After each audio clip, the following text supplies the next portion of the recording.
मैं तो ये बोलता हूँ पीवाई की कर लो, अगर दोबारा मन नहीं बना तो दोबारा कर लो। जैसे इस बार मैंने टेस्ट नहीं लगाया, आप लोगों ने भी शायद मैंने तो नहीं सर लगाया। अभ्यास हाँ। इस बार, पहले मैं अभ्यास तो हाँ। देता था कम से कम कि यार वो उससे सिमुलेट हो जाए। इस बार हम्म। तो सेलिब्रेशन में वो भी टाइम नहीं रहा। और कुछ क्वेश्चन हो रहे हैं हमारे पास। तो एक तो कितने क्वेश्चन प्रीलिम्स में अटेम्प्ट लेने चाहिए, एक बड़ा रहता है इशू। हमने तो, आपने कितने की? मैंने तो 9, मैं पहले शुरुआत में बहुत कम करता था, 2-3 अटेम्प्ट में हाँ। लगभग सेव करता था 75-80, लेकिन लास्ट के 3 अटेम्प्ट में मैंने 90 प्लस अटेम्प्ट 90 प्लस आपका। मेरा 90 प्लस रहता है। तो वो स्ट्रैटेजी सही रखो कि स्ट्रैटेजी सिंपल है, स्टैटिक प्लस पीवाई की दो ही मैं आपको मूल मंत्र अभी मेरी तरफ से जो मैंने फॉलो किया वो आपको फॉरवर्ड करता हूँ। दो ही है, स्टैटिक पीवाई की सबके लिए सेम है, सबके लिए सेम है, है, हम सब ने कोई सेम ही अलग किया नहीं है। है। हमारा ग्रुप है 10-20 तो नहीं, 15 के आसपास होंगे सबको मिला के, वेद वगैरह सबको मिला के। सबका प्रीलिम्स निकला है, सबका मेंस निकला है, तो वो बात यही है, सबने एक ही स्ट्रेटेजी फॉलो की है। तो सभी बच्चे पहले जुड़ जाएं और फिर सेशन आज का स्टार्ट करते हैं। आप लोगों की काफी डिमांड थी कि मोहन और दीपक को साथ में लाएं कभी, तो आज आपकी डिमांड पूरी हो गई है। तो एक बार बच्चे सभी जुड़ जाएं आराम से, उसके बाद में एक एक करके आप लोगों के सभी के डाउट लेंगे। चलिए बच्चे बढ़ते जा रहे हैं, एक एक करके आपका क्वेश्चन लेंगे यहाँ पे। तो सबसे पहले दीपक और मोहन, आप दोनों का स्वागत है। Thank you sir. और बच्चे आपका बहुत इंतजार कर रहे थे, दोनों से मिलना चाह रहे थे, तो एक एक करके बहुत सारे डाउट अपने सामने रहेंगे, उन पर हम बात करेंगे। तो आप लोगों की जो भी डाउट है, जैसे ना मोहन का हिंदी साहित्य ऑप्शन सब्जेक्ट है, तो हिंदी साहित्य ऑप्शन सब्जेक्ट को लेकर आप बात कर सकते हो। प्रीलिम्स को लेकर आपके बहुत ज्यादा डाउट रहते हैं, तो वो डाउट पूछ सकते हो। ठीक है, तो एक एक करके। हाँ, हिंदी साहित्य ऑप्शन सब्जेक्ट का आप लोगों को डाउट था ना कि मतलब हिंदी साहित्य ऑप्शन सब्जेक्ट में कहाँ से नए क्वेश्चन आए, उन पर भी बात करेंगे, उनको कैसे टैकल करना है। दीपक का political science PSIR option subject है, तो उस पर भी बात करना कि कौन सी आपको रिसर्च, जो भी रिसोर्सेज देखने हैं। और प्रीलिम्स को लेकर हम अच्छे खासे करेंगे। मोस्ट ऑफ हम डाउट लेंगे, बच्चे भी काफी बढ़ते जा रहे हैं। ठीक है, सबका हम एक एक करके डाउट लेंगे और कोशिश करेंगे मतलब सब लोगों का मतलब डाउट यहाँ पे क्लियर हो जाए।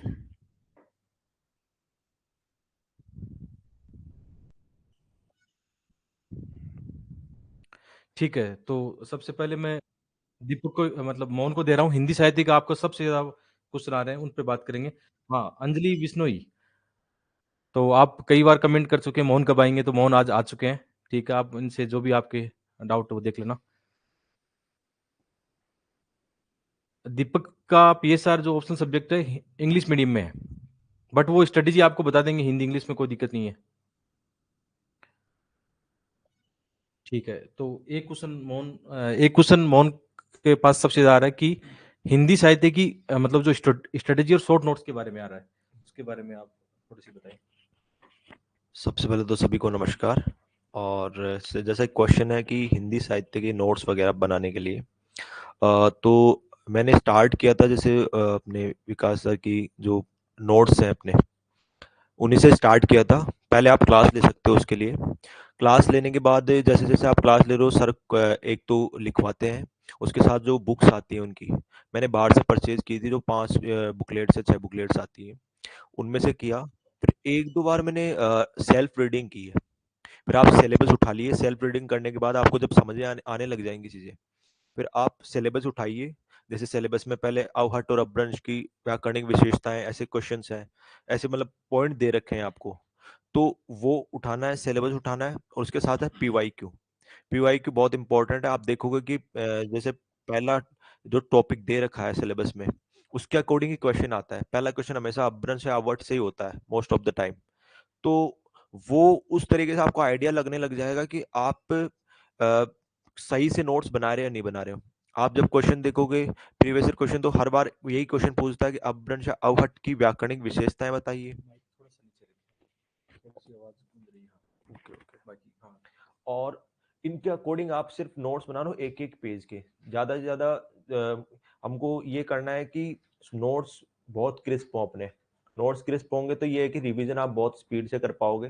तो टॉपिक वाइज पहले टॉपिक लिखो, उसके बाद PYQ जो क्वेश्चन दे रखे हैं, जितने भी क्वेश्चन है वो आप लिखोगे। आप PYQ जितने लिख लोगे ना, उसके बाद आपको ये आइडिया लगने लग जाएगा कि यार क्वेश्चन तो हर बार एक जैसा ही पूछा जा रहा है। अब जो एक जैसा क्वेश्चन है तो एक क्वेश्चन की फ्रेमिंग कर लो आप। एक क्वेश्चन की जब फ्रेमिंग कर लोगे तो आपके सारे जब भी PYQ जितने हुए हैं वो सारे कंप्लीट हो जाएंगे। इस तरीके से हर टॉपिक के आप क्वेश्चन बनाते, क्वेश्चन लिखते जाइए PYQ और करते जाइए। अलग से कोई क्वेश्चन नहीं करना है। पीवाईक्यू करने हैं 2013 से लेके 2024 तक के जो इस बार पहुंचे हैं, वो सारे क्वेश्चन अगर आप कर लिए तो आपकी, मुझे लगता है कि हिंदी लिटरेचर की लगभग प्रिपरेशन पूरी हो जाती है। एंड इसके बाद जो आते हैं कि हम इसमें व्याख्या वगैरह कैसे करें, तो व्याख्या के लिए भी उन्होंने एक बुक दे रखी है, उस बुक को पढ़िए। उसके साथ साथ जो बुक हमारे वैसे हैं सिलेबस में, उन पे आप खुद प्रूफ रीडिंग टाइप का रख सकते हैं उनमें कि भाई ये यहाँ से पूछा जा सकता है, यहाँ से पूछा जा सकता है। इस तरीके से करोगे तो वहाँ आइडिया लग जाता है कि यार ये यहाँ से होगा। इतना ही आइडिया लगता है, 10 की 10 बहुत मुश्किल होता है सही होना, बट अपना चांस या अपनी ये जरूरत ये है कि हम ज्यादा से ज्यादा उनको कवर अप कर पाए। तो इस तरीके से आप नोट मेकिंग करोगे, बहुत छोटे में करना है, ज्यादा लंबा बढ़ाना नहीं है उसको। एक कॉपी में लगभग पेपर 1 और पेपर 2 हो जाए तो बहुत बेस्ट रहता है। एक जो नया क्वेश्चन बच्चों का एक सबसे ज्यादा जो डाउट आ रहा है कि जो नए क्वेश्चन इस बार डरा दिए हैं मतलब, तो अब उनके बीच में डाउट है कि क्या दृष्टि का जो कंटेंट आप लोगों ने फॉलो किया है उसको कंटिन्यू करें या उसको छोड़ के कोई नया कंटेंट देखें, नया देखें तो क्या देखें, मतलब उसमें आपकी राय क्या है? सर देखिए, कंटेंट जिस तरीके से आया था इस बार क्वेश्चन, तो आप देखो पढ़ने की कोई लिमिट नहीं है कि आप सिलेबस उठाओ कहीं से भी पढ़ सकते हो, लेकिन हमें एक एरिया तो डिफाइन होना चाहिए कि भाई यहाँ से पढ़ लेंगे तो अपना जितना सबको आ रहा है उतना तो हमें भी आना चाहिए। तो मैं तो रिकमेंड नहीं करूंगा कि आपको अलग से कुछ पढ़ने की जरूरत है अभी भी।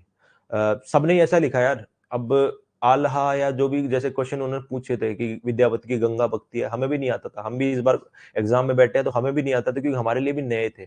हमने लगभग जितने भी हमारे जो बन भी चुके हैं पहले से IAS IPS हैं, सबसे पूछ लिया कि सर ये क्या होगा, तो उनको भी नहीं आते थे। तो बात यही आती है कि अपना जो एरिया डिफाइन रखो कि भाई हमें यहीं से पढ़ना है। अब जो नोट दे रहे यार, अब तक तो इनफ चल रहे थे, 2023 तक तो इनफ चल रहे थे। आगे का हम 25 में कैसा पेपर आता है नहीं बता सकते।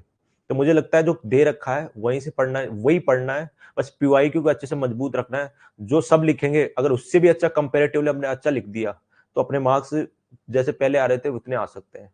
तो दूसरी चीज अपनाने की ज्यादा उसमें जरूरत है नहीं। उसमें क्या कंफ्यूजन ही ज्यादा क्रिएट होती है कि बहुत ज्यादा हो जाएगा, बल्क हो जाएगा। तो छोटा क्रिस्प रखो और टारगेटेड रखो। और जैसे मैंने बताया नोट्स कैसे बनाने, टॉपिक उठाया, पीवाईक्यू लिखे, छोटा सा उस पर अपनी एक जो नोट्स है उसमें से बेस्ट अपना लिख लिया कि ये आंसर फॉर्मेट है, खत्म। इतना ही होता है। इसके बाद आप आंसर राइटिंग करते जाओगे, आपको सब कुछ समझ में आने लग जाएगा। तो बिल्कुल हम अभी आगे और बढ़ेंगे, उससे पहले हम दीपक से क्वेश्चन करने वाले हैं। अभी आप टिके रहना यहाँ पे, कोशिश करेंगे प्रीलिम्स के क्वेश्चन आप लोगों की ज्यादा है तो मोहन और दीपक दोनों की हम स्ट्रेटेजी जानेंगे, प्रीलिम्स को लेकर जानेंगे, और पॉलिटिकल साइंस की भी दीपक से एक बार पूछ लेंगे। तो आप लोग थोड़ा बने रहना क्योंकि बहुत सारे क्वेश्चन आ रहे हैं, तो हम क्वेश्चन उस हिसाब से ले रहे हैं कि ज्यादा मतलब क्वेश्चन कहाँ से आ रहे हैं। तो अभी मेरा क्वेश्चन दीपक से होगा। जैसे आप लोगों में से कई बार दिक्कत करते हैं, बहुत सारे बच्चे बोल रहे हैं सर मेरा 3 बार से 4 बार से 5 बार से प्रीलिम्स नहीं हुआ तो मैं क्या करूं, छोड़ दूं, क्या करूं, मतलब समझ में नहीं आ रहा है। तो दीपक आपको बताएंगे क्योंकि दीपक का भी शुरुआत में 4-5 अटेम्प्ट में प्रीलिम्स नहीं निकला, लेकिन जैसे ही प्रीलिम्स निकला उसी साल सिलेक्शन। तो आप लोगों को जो डाउट रहता है, नेगेटिविटी रहती है कि यार पता नहीं क्या होगा, एक अंधकार भविष्य ऐसा लगता है मतलब। तो दीपक से जानेंगे कि उनकी प्रीलिम्स की स्ट्रेटेजी मतलब कैसी रही। इस साल भी दीपक ने मेंस लिखा, यानी अब की बार भी प्री निकला है, तो दीपक प्री को लेकर आपको बताएंगे और पॉलिटिकल साइंस का भी बाद में बताएंगे।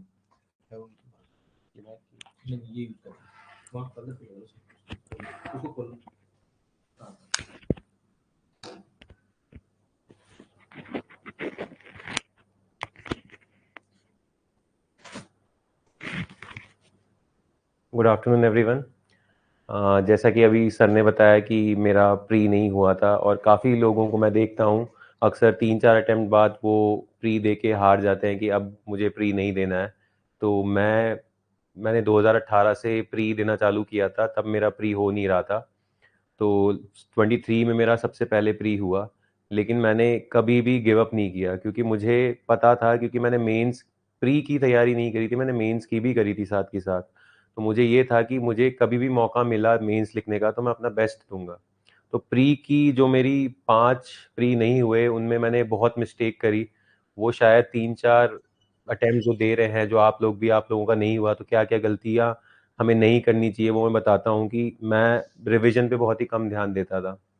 मैं एक बार रिवाइज करता था किसी चीज़ को, बस उसके बाद फिर मूव ऑन कर जाता था। ना ही पीवाईक्यू पे मैंने ध्यान दिए। टेस्ट सीरीज मैंने एकदम 2 घंटे बैठ के टेस्ट सीरीज नहीं लगाई। प्लस सी सेट को भी मैंने 2 बार इग्नोर किया।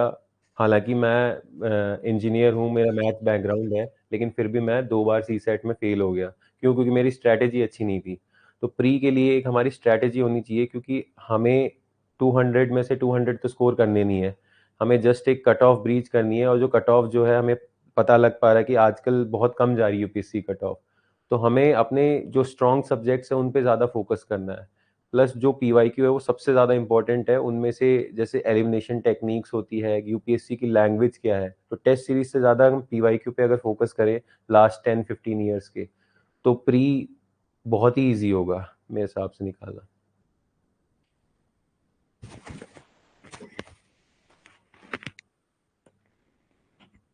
नेक्स्ट क्वेश्चन मैं मोहन से पूछना चाहूंगा कि जैसे आप बहुत कम एज में 23 साल की उम्र में आईपीएस बन गए हैं ना, और आपका जैसे आपने 3 प्री दिए, तीनों बार प्रीलिम्स आपका क्लियर हुआ है, तो बच्चे ये भी जानना चाहते हैं कि यहाँ पे बहुत सारे बच्चे हैं जो 21, 22, 23 साल के हैं, कई बार प्री नहीं निकला है, तो आपकी ऐसी क्या यूनिक स्ट्रेटेजी प्रीलिम्स के लिए थी कि आपका हर बार प्री निकला, वो भी अच्छे मार्जिन से निकला है? तो किन चीजों का आपने ध्यान रखा? और अभी जैसे एक अच्छा टाइम है, बच्चों का एक ये डाउट रहता है कि क्या हम अभी से प्री की तैयारी कर लें या जनवरी के बाद में, फरवरी के बाद में करें, अभी मेंस का पढ़ें, तो इसको भी आप डाउट क्लियर करें। प्रीलिम्स में सबसे बड़ी प्रॉब्लम यही है कि अपन पढ़ें क्या। सबसे इम्पोर्टेंट यही है कि हम पढ़ भी बहुत रहे हैं। मेंस में तो सिलेबस डिफाइन होता है, अगर आप उसको भी कर ले तो इनफ होता है, मोर देन इनफ होता है। क्वेश्चन इतने डाइवर्स नहीं आते हैं। अब प्रीलिम्स में ये था कि क्वेश्चन कहीं से भी आ गया और ऑब्जेक्टिविटी बहुत ज्यादा है उसमें। तो मेरी स्ट्रेटेजी ये रहती थी कि मैं करंट पे बिल्कुल ध्यान नहीं देता। लोग पूछते हैं मुझसे कि भाई करंट अफेयर्स कहाँ से पढ़े, न्यूज़पेपर कहाँ से पढ़े। मैंने नहीं पढ़े। मैंने न्यूज़पेपर स्टार्ट किया था जब मैं इंटरव्यू की तैयारी कर रहा था। वो भैया ने बोला कि अपने पास टाइम है तो न्यूज़पेपर तो पढ़ लिया कर। तो एक तो मैंने कभी नहीं पढ़ा न्यूज़पेपर, दूसरा था करंट अफेयर्स के पीछे कभी नहीं भागा। करंट अफेयर्स आपको लास्ट में पढ़ने हैं। पीटी 365 से मैं पढ़ता था, हो गया जितना आना था आ जाएगा, नहीं आएगा तो भाई वहां खेलेंगे अपने हिसाब से कि किस तरीके से क्वेश्चन आ रहा है। सबसे ज्यादा ध्यान देना है हमें स्टैटिक पोर्शन पे। आपके जो भी स्टैटिक पोर्शन है, चाहे वो पॉलिटी हो, हिस्ट्री हो, ज्योग्राफी हो, अपने स्टैटिक्स को बहुत मजबूत बनाना है, कंसेप्ट को बहुत मजबूत बनाना है। जब कंसेप्ट बहुत मजबूत बन जाए, अच्छे से आपको सारी चीजें लगभग याद रहने लग जाए, उसके बाद जाना है आपको पीवाईक्यू पे। आप कोचिंगों के चक्कर में मत पड़िए कि इस कोचिंग के मॉक्स में लगा रहा हूँ, मेरे 120 आ रहे हैं। मैंने कई दोस्त देखे हैं जो कोचिंगों में 120 ला रहे थे, प्रीलिम्स नहीं निकाल पाए। हमारे कम आते थे, जैसे अभ्यास मैंने दिया, मेरे कम आए थे, मेरे दोस्त के ज्यादा थे, लेकिन उनका फिर मेन एग्जाम जो प्रीलिम्स था उसमें नहीं हुआ। तो इनके चक्कर में मत पड़िए कि कोचिंगों के मॉक्स लगाने हैं। यूपीएससी ने बहुत सारे क्वेश्चन दे रखे हैं। आप पीवाईक्यू उठाओगे, आपको 10, 12, 20 जितने भी लगाने हैं, आपको 20,000 तक क्वेश्चन मिल जाएंगे। यूपीएससी सीएससी ले लो, सीडीएस ले लो, सीएपीएफ ले लो, सबके क्वेश्चन आप अगर लगा लोगे, और उससे ये फायदा होगा आपको कि आपको लैंग्वेज समझ में आने लग जाएगी। इस बार मैंने प्रीलिम्स दिया, इतनी तैयारी नहीं थी क्योंकि सिलेक्शन हो गया था, तो उस मोड में नहीं थे कि एकदम सीरियसली दे। बट हमारे कंसेप्ट क्लियर थे। कंसेप्ट क्लियर के साथ साथ ये था कि हमें क्वेश्चन पता था कि किस तरीके से सॉल्व करने हैं, क्योंकि हमने लगभग 10, 12, 15,000 क्वेश्चन कर लिए थे पहले ही। तो आप जब भी हमें प्रीलिम्स में बैठाओगे तो हम वो उस तरीके को करना, तरीके से करना जानते हैं क्वेश्चंस को, कि आंसर निकल आए। क्योंकि यूपीएससी में ऑब्जेक्टिव होते हैं बट 3-4 ऑप्शन होते हैं, तो हमें गलती पहचाननी होती है कि क्वेश्चन को कहाँ ऑप्शन में गलत है। अगर एक ऑप्शन गलत हुआ, उसको एलिमिनेट किया, भाई ये तो नहीं होगा, तो ऑप्शन बचे अपने पास 1, 2, 3, 4 वाले भी आजकल आने लग गए। तो आप उस तरीके से एलिमिनेट कर सकते हो कि यार एक नहीं होगा तो पूरे 4 ऑप्शन तो सही नहीं होंगे। अब एबीसी बचा तो आपकी प्रोबेबिलिटी बढ़ गई ना कि भाई इन तीनों में से कोई आंसर होगा। एक और उठाओ तो फिर ए और बी पे आ जाओगे। ए और बी पे जब आ गए तो आपकी 50-50 है। इतने में आप क्वेश्चन अगर करोगे कि ये मार रहा हूँ, ये मार रहा हूँ, तो हो सकता है उसमें। और क्वेश्चन ज्यादा से ज्यादा अटेम्प्ट करने की कोशिश करो, कि मैं लगभग 90+ क्वेश्चन अटेम्प्ट करके आता हूँ, तो उसमें प्रोबेबिलिटी ये रहती है कि 100+ नंबर आ जाता है उसमें, और इतनी कट ऑफ जाती है। एक सीसीएट को लेकर भी काफी क्वेश्चन आ रहे, तो सीसीएट को लेकर अपनी स्ट्रेटजी आप थोड़ा बता दें कि क्या ध्यान रखना चाहिए। सर सीसेट में मेरी स्ट्रैटेजी है, मेरा बीए बैकग्राउंड रहा है, तो इतना नहीं था कि मैथ्स वगैरह हो। तो मेरी सिंपल स्ट्रैटेजी ये रही कि मैं सीसेट में कॉम्प्रिहेंशन हो, रीजनिंग और मैथ्स हो, तीनों को बराबर लेके चलता हूँ। किसी को ऐसे ज्यादा वेटेज नहीं देके मैं यहाँ से क्वेश्चन ज्यादा करूंगा। तो इसमें ये क्या होता है कि आप माइंडसेट लेके चले गए अगर कि मैथ्स में ज्यादा करके आऊंगा, तो अगर मैथ्स टफ आ गई तो आप वहां ब्रेक डाउन हो जाते हो। तो बराबर लेके चलिए तीनों पोर्शंस को, क्योंकि कभी भी कोई भी टफ आ सकता है। तो अपन को सिंपल क्वेश्चन उठाने हैं। सीसेट में जीतता वही है जिसको पता है कि क्वेश्चन छोड़ना कौन सा है। जो फंस गया ना क्वेश्चन में कि सॉल्व करने में, और टाइम का गेम है ये, तो कि 50+ क्वेश्चन करने, सिंपल सिंपल उठा के कर दो, सही से कर दोगे तो आपकी 66 नंबर बड़ी बात नहीं कि नहीं आएंगे। तो और PYQ करो, सी सेट में भी ये कोचिंगों के लगाना बंद कर दो मेरे हिसाब से, क्योंकि मैंने नहीं लगाया कभी, और मैंने जितनी बार दिया मेरा सही मार्जिन से हुआ है। तो मैंने यही किया है कि मैं 2013 से लेके 2023 जो इस बार लास्ट था, या 2022 तक जब भी था, मैं PYQ लगाता था। वो पेपर जो उस तरीके से होते हैं, पेपर ही लगाता था बैठ के 2 घंटे वाला, चाहे मैंने पहले दे रखा हो पेपर, फिर भी लगाता था, क्योंकि वो फिर माइंड सेट बन जाता है आपका कि भाई इस तरीके से क्वेश्चन पूछ रही है यूपीएससी और इस तरीके से सोल्व करना है। तो काफी क्वेश्चन उस पर आइडिया लगने लग जाता है, तो ऑप्शन आपका सही बैठता है फिर। मैं भी इस बात से बहुत एग्री करता हूँ कि यूपीसी प्री एग्जाम में आपका पढ़ने से ज्यादा, जैसे आपने क्वेश्चन से खेलने वाली जो बात आती है, बहुत आसानी से प्री निकलता है। और जो बच्चे लगातार 3-4 बार से फेल हो रहे हैं, मैंने उनको बहुत बार बोलता हूँ, वो लोग कहते हैं हमने 50 टेस्ट लगाए, 60 टेस्ट लगाए। मैं उनसे सवाल करता हूँ कि क्या आपने कभी पीवाईक्यू 30 साल की पीवाईक्यू ढंग से किया है? आप लोगों ने तो पता नहीं जितने थे पीवाईक्यू सब निकाली, मैंने देखा है। हाँ, 79 से सारे पीवाईक्यू किए हैं। हाँ, और एनडीए सीडीएस सारे मतलब क्वेश्चन। और जो मैं एक बार बता रहा था ना कि इनका एक दोस्त है जिनका 150 प्लस स्कोर रहता है, हर बार ही प्री में उसका 150 प्लस स्कोर रहता है। और उससे भी जब बात की तो हमने, उसने भी ये बात बताई। हमारे सबकी स्ट्रेटेजी यही रही है। हाँ, और इस बार हमने दिया है, मेरे पीछे 2 में हमारे दोस्त भी बैठे हैं, और कई मेरे फ्रेंड जो में हमारे सर्किल में है, किसी का प्री नहीं रुका इस बार भी। हमारी सबकी स्ट्रेटेजी सेम थी, भाई PYQ करना है, अपना स्टैटिक को मजबूत रखना है, और सबका यही था, स्टैटिक मजबूत था, PYQ कर रहे थे। किसी का इस बार तो प्रीलिम्स रुका नहीं है, और आगे भी अगर जरूरत पड़ी तो अगर देते हैं तो मुझे लगता है कि ज्यादा प्रोबेबिलिटी है पास करने की। हाँ, ये देखो यार, आप मोहन को आइडल मानते हो, दीपक को आइडल मानते हो, ये बात सही है। मुझे तो आप सीरियस लेते नहीं हो, मैं तो हर बार बोलता हूँ तो सीरियस लेते नहीं है ना। हमने लिया है सर आपको सीरियस। हाँ, नहीं नहीं, बिल्कुल ये बात तो सही है आपकी, है ना। और अभी इस कमरे में हम जैसे 5-6 लोग बैठे हैं, सब लोगों ने इस बार आराम से प्री निकाला, और वो भी बहुत कम पढ़ाई के साथ में, क्योंकि आप लोगों का सिलेक्शन हो गया तो आप लोग जश्न मना रहे थे। मैंने देखा कि आप लोग बिल्कुल सीरियस नहीं थे कि यार ठीक है जाके बैठते हैं, और फिर भी और सबसे ज्यादा नंबर आए सर। हाँ, और पहले प्रीलिम दिए थे उनमें कम आए थे, हाँ, इस बार थोड़ा, इस बार सब ज्यादा आए कि 120 पे एक हमारे दोस्त उनके पहुंच गए। तो काफी रहता है कि आप इस तरीके से पढ़ते हो, थोड़ा स्ट्रैटेजी के लिए पढ़ते हो, तो बहुत हेल्प होती है इसमें। बिल्कुल। देखो इस बात को सीरियस लेना, मतलब इसमें कोई शक नहीं है। मैं भी ये बोलता हूँ, जैसे मेरा 5 बार प्री निकला है, तो वो पढ़ाई उसमें कम है और क्वेश्चनों के साथ खेलने वाला तरीका ज्यादा बेटर लगता है मुझे, है ना। तो अभी हम नेक्स्ट दीपक के पास चलेंगे, और दीपक आपको बताएंगे, क्योंकि बहुत सारे बच्चे बोल रहे हैं सर पढ़ाई के दौरान नेगेटिविटी बहुत ज्यादा आती है, कैसे अपने आप को मोटिवेट रखें। ये एक मतलब चैलेंज फेज होता है, नो डाउट, कई बार मेंटल प्रेशर भी रहता है। तो दीपक ने वो सब झेला है, मतलब कितने सालों से झेला है, और आज मतलब चलो अच्छी मेहनत काम आई। आज दीपक को IIT मिला, इनकम टैक्स मिला, तो बहुत अच्छी सर्विस में जा रहे हैं दीपक। अभी दिसंबर में ज्वाइन करने वाले हैं, उससे पहले आप लोगों के लिए आज अवेलेबल है, तो आप उनसे क्वेश्चन भी कर सकते हो। बाकी दीपक बताएंगे। ये बात तो बिल्कुल ठीक है कि नेगेटिविटी तो आती है जब आप फेलियर, मुझे जैसे मैं 12th क्लास से यूपीएससी, एनडीए, फिर सीडीएस, सीएपीएफ, मैंने बहुत एग्जाम दिए हैं। आर्मी की भी मैंने सर्विस सिलेक्शन, वो जो एसएसबी होता है ना, 9 इंटरव्यू दिए हैं मैंने वो।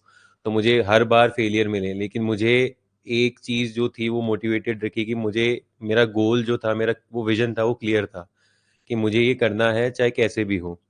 तो अगर आपका गोल क्लियर है तो फेलियर आपके सामने कितनी बार भी आ जाए, लेकिन सक्सेस तो हमें केवल एक बार ही चाहिए। फेलियर 9 बार, 10 बार, 15 बार, 20 बार फेल होंगे, लेकिन कभी तो जाके आप सक्सेस मिलेगी आपको। तो नेगेटिविटी आनी बहुत ही नॉर्मल है, इस पे ज़्यादा इतना सोचना नहीं है। नेगेटिविटी आती है, बस हमें ये ध्यान रखना है कि हमें उससे बाहर कैसे निकलना है।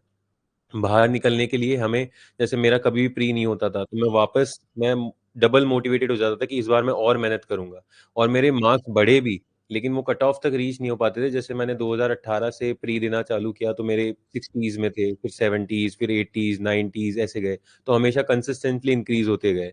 हालांकि 2 बार सी सेट ने भी थोड़ा खेल कर दिया, लेकिन फिर भी उस वजह से मैं डीमोटिवेट नहीं हुआ। इस बार भी सी सेट के लिए मैंने वैसी स्ट्रेटेजी रखी जो 2030 के लिए थी। तो आपको नेगेटिविटी से बचने के लिए आप बहुत को एक्सरसाइजेस भी कर सकते हो। जैसे मैं हमेशा डेली मेडिटेशन भी करता था, तो उसने ही मुझे काफ़ी हेल्प किया। बाकी आप हॉबीज़ भी परस्यू कर सकते हो आप नेगेटिविटी से बाहर जाने की, क्योंकि आपको अल्टीमेटली जब आप इंटरव्यू में पहुंचोगे तो आपको हॉबीज़ वाला सेक्शन भी आपका बहुत इंपॉर्टेंट है। आप पॉलिटिकल साइंस का भी बता दीजिए, पॉलिटिकल साइंस, ऑप्शन सब्जेक्ट का कैसे कवर करना है, कोचिंग देखनी नहीं देखनी, बताइए। ठीक। मैं बता देता हूँ, मैंने शुभ्रा रंजन मैम की क्लासेस ली थी 2019-20 में, और वहाँ से मैंने लगभग 10 महीने में कंप्लीट कर लिया था मैम का बैच। उसके बाद मैंने इग्नू से, फिर मेरा प्री नहीं हो रहा था तो मैंने इग्नू से फिर एमए भी कर लिया, और फिर 22 में मैंने नेट जेआरएफ भी क्लियर कर लिया, मेरा जेआरएफ क्लियर हो गया था। तो मैम की जो बुकलेट्स आती है, अगर आप लोगों ने देखी होगी, हिंदी में भी आने लग गई है आजकल, तो 6-7 बुकलेट्स आती है मैम की। तो बहुत ज़्यादा मोटी मोटी बल्कि होती है। तो मैंने उन 3-4 सालों में मैम के नोट्स, और जो इग्नू है अपनी जो ओपन यूनिवर्सिटी है, उसके नोट्स आते हैं। तो उसके नोट्स आपको पीडीएफ भी मिल सकती है, एक ई ज्ञान कोश नाम से एक वेबसाइट है वहाँ पे, या फिर आप कहीं पे भी परचेज कर सकते हो। तो मैंने मैम के नोट्स प्लस जो इग्नू के नोट्स हैं, उन दोनों को मिक्स करके शॉर्ट नोट्स बना लिए हर टॉपिक पे। जैसे सपोज प्लस साथ में पीवाईक्यू को भी रखा, जैसे मोहन ने शुरुआत में बताया था कि आप जो फॉर्मेट होता है आपका आंसर राइटिंग का, आप उसी हिसाब में नोट्स बनाइए। जैसे सपोज एक टॉपिक में बताता हूँ आपको, जैसे कोई वेस्टर्न पॉलिटिकल थॉट है, उसमें प्लेटो है सबसे पहला थिंकर। तो प्लेटो का अगर कोई भी क्वेश्चन आए, तो पहले आप उसको देखो पिछले 10 साल में कौन कौन सा क्वेश्चन आया है। तो आप उसको नोट्स को वहीं आप लिख लो कि 5 से 6 क्वेश्चन आए हैं। फिर आप प्लेटो का इंट्रोडक्शन लिख लो कि मेरे को इंट्रोडक्शन में यही लिखना है। अब इंट्रोडक्शन आप कहाँ से उठा सकते हो? आप टॉपर्स की कॉपी देखो। जैसे मैं उत्कर्ष द्विवेदी सर, जो इस बार सृष्टि डबास मैम भी है, उनके भी मैं देखता था। तो वहां से मैं जो कॉपी करता था इंट्रोडक्शन, फिर बॉडी पार्ट देखता था, बॉडी पार्ट्स में कि प्लेटो की कौन कौन सी थ्योरीज है वो लिख दिया, फिर एक उसका कंटेम्प्रेरी रेलेवेंस दिया कि आज के टाइम पे इस थ्योरी का क्या रेलेवेंस है, फिर लास्ट में कंक्लूजन। तो वो एकदम आंसर राइटिंग फॉर्मेट में मैंने वो पूरा लिखा, और अब जब भी कोई प्लेटो के ऊपर क्वेश्चन आया, तो वो का वही फॉर्मेट मेरे एग्जाम में जाएगा, क्योंकि वहां पे सोचने का इतना टाइम मिलता नहीं है आपको। तो आपको नोट्स भी वैसे ही बनाने हैं। और मेरे टोटल जो पीएसआईआर के जो नोट्स थे, मेरे लगभग 200 पेजेस के थे। पेपर 1 के भी 100 पेजेस, और पेपर 2 के भी है। पेपर 2 में आईआर में लगभग मैंने सुना है कि स्कॉलर्स बहुत लिखने होते हैं, जैसे सी राजा मोहन और ये सब जो न्यूज़पेपर्स में आते हैं। पर मैं आपको बता दूं, मेरा लास्ट ईयर 270 स्कोर रहा था, और मैंने आईआर में तो बिल्कुल भी स्कॉलर्स यूज़ नहीं करे। मैंने जो अपने एक्सटर्नल अफेयर्स मिनिस्टर है, केवल उन्हीं को, उनके ही कोट यूज़ किए थे, और बाकी पीएम मोदी के कोट यूज़ किए थे, बाकी और कोई स्कॉलर यूज़ नहीं किए। हमें थ्योरीज, हमारे कंसेप्ट क्लियर होनी चाहिए। जैसे दो देशों के बीच में, अगर आपने आईआर पढ़ी होगी, तो दो देशों के बीच में आपसी संबंध कैसे अच्छे बनाए जाएं, तो इसकी एक थ्योरी होती है फंक्शनलिज्म। हिंदी में मैं शायद इसका भी अनुवाद जानता नहीं, लेकिन आपको वो आंसर में अगर आप फंक्शनलिज्म यूज करोगे, ऐसे लिखने के बजाय कि अगर हम फंक्शनलिज्म की तरफ जाएं तो शायद ज्यादा हमारे रिश्ते संबंध हो, तो हमारे कॉन्सेप्ट बहुत क्लियर होने चाहिए। और शॉर्ट नोट्स आपके फर्स्ट टाइम में नहीं बनेंगे, आप पहले कंसेप्ट क्लियर कीजिए, फिर थर्ड या फोर्थ रीडिंग में आप जाके शॉर्ट नोट्स बनाइए। मैं A4 साइड शीज पे लेता था, उसको 2 पार्ट में डिवाइड कर देता था, और एकदम छोटा छोटा लिखता था शॉर्ट फॉर्म्स में। पूरा पूरा स्टेटमेंट लिखने की जरूरत नहीं है, क्योंकि अल्टीमेटली वो हमें ही पढ़ना है, किसी और के लिए तो हम बना नहीं रहे नोट्स। तो एकदम शॉर्ट शॉर्ट लिखना आपको, और इंट्रो, बॉडी और कंक्लूजन वाले फॉर्मेट में। तो ऐसे आप पीएसआईआर को कवर कर सकते हो। बिल्कुल। एक क्वेश्चन सबसे ज्यादा मोहन के लिए आ रहा है। एक तो हिंदी लिटरेचर को लेकर ही बार बार क्वेश्चन करें, क्योंकि मोस्ट ऑफ हिंदी मीडियम के बच्चे आजकल हिंदी लिटरेचर रख रहे हैं। और एक प्रीलिम्स की जल्दी से हम बुक लिस्ट पे बात करेंगे कि आपके रिसोर्सेज क्या थे। वैसे हालांकि इन सबको मैं बता चुका हूँ आपके रिसोर्सेज, लेकिन मानते नहीं है। तो आप जल्दी से अपने शॉर्ट में आप जो भी रिसोर्सेज करते हैं बार बार वो बता सकते हैं। मेरे अगर मैं प्रीलिम्स के बताऊं तो पॉलिटी के लिए जो दृष्टि की बुक लिखी है ना, जो क्विक बुक है, मैंने लक्ष्मीकांत नहीं पढ़ी, वो पढ़ी थी क्विक बुक।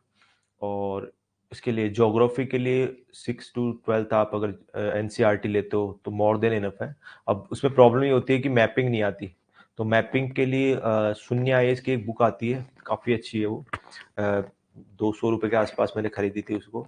और उसके बाद उसमें से जो भी दे रखा है उनको आप कंप्लीट कर लो, और जो कंटेम्प्रेरी में चल रहे हो, करंट में कुछ जो अगर प्लेसेस चल रहे हैं, प्लेसेस न्यूज़, वो लास्ट में पीटी 365 से देख लो।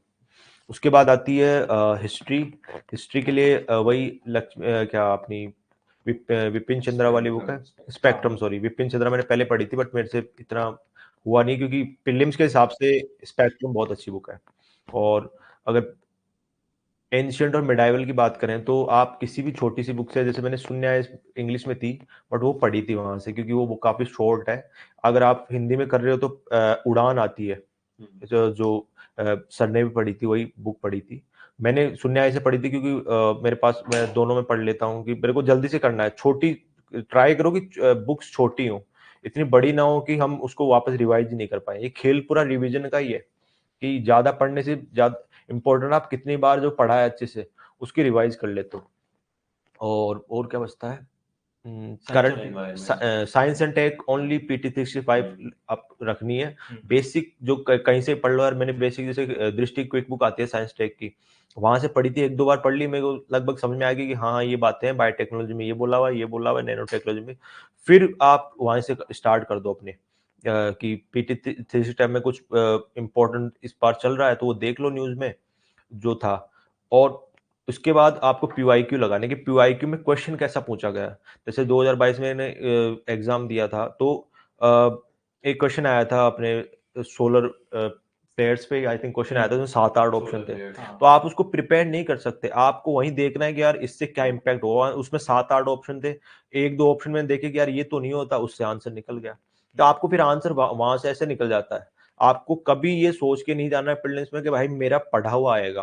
अगर इस माइंड सेट से गए तो वहां फिर मात खाते हो, क्योंकि वहां मिलते नहीं है फिर क्वेश्चन कि यार ये तो मैंने पढ़ा ही नहीं। बट वहां आंसर निकालने होते हैं। कभी पढ़ा हुआ, वो पढ़ा हुआ काम आता है वहां, एग्जैक्टली क्वेश्चन में आ जाए, वो बहुत रेयर होता है। तो उस तरीके से करोगे। और क्या बचता है? इकोनॉमिक्स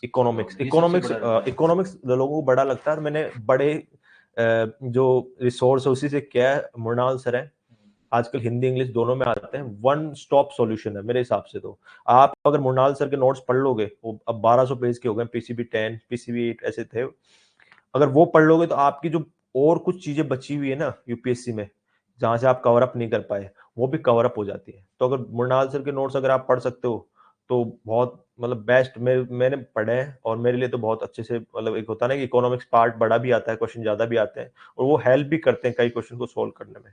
तो मृणाल सर के नोट्स मैंने वहां से पढ़े। इग्नू, हाँ, हिंदी लिटरेचर के लिए कंटेंट के पूछ अरे रहे कि इनके ये नोट्स बनाने कंटेंट के एक ही है भाई, भाई हाँ। और बहनों, एक ही कंटेंट है, वो है दृष्टि वाला। मैंने वो 5 बुक्स ही, 5 बुकलेट आती है, वो बाहर से खरीद के पढ़ी थी।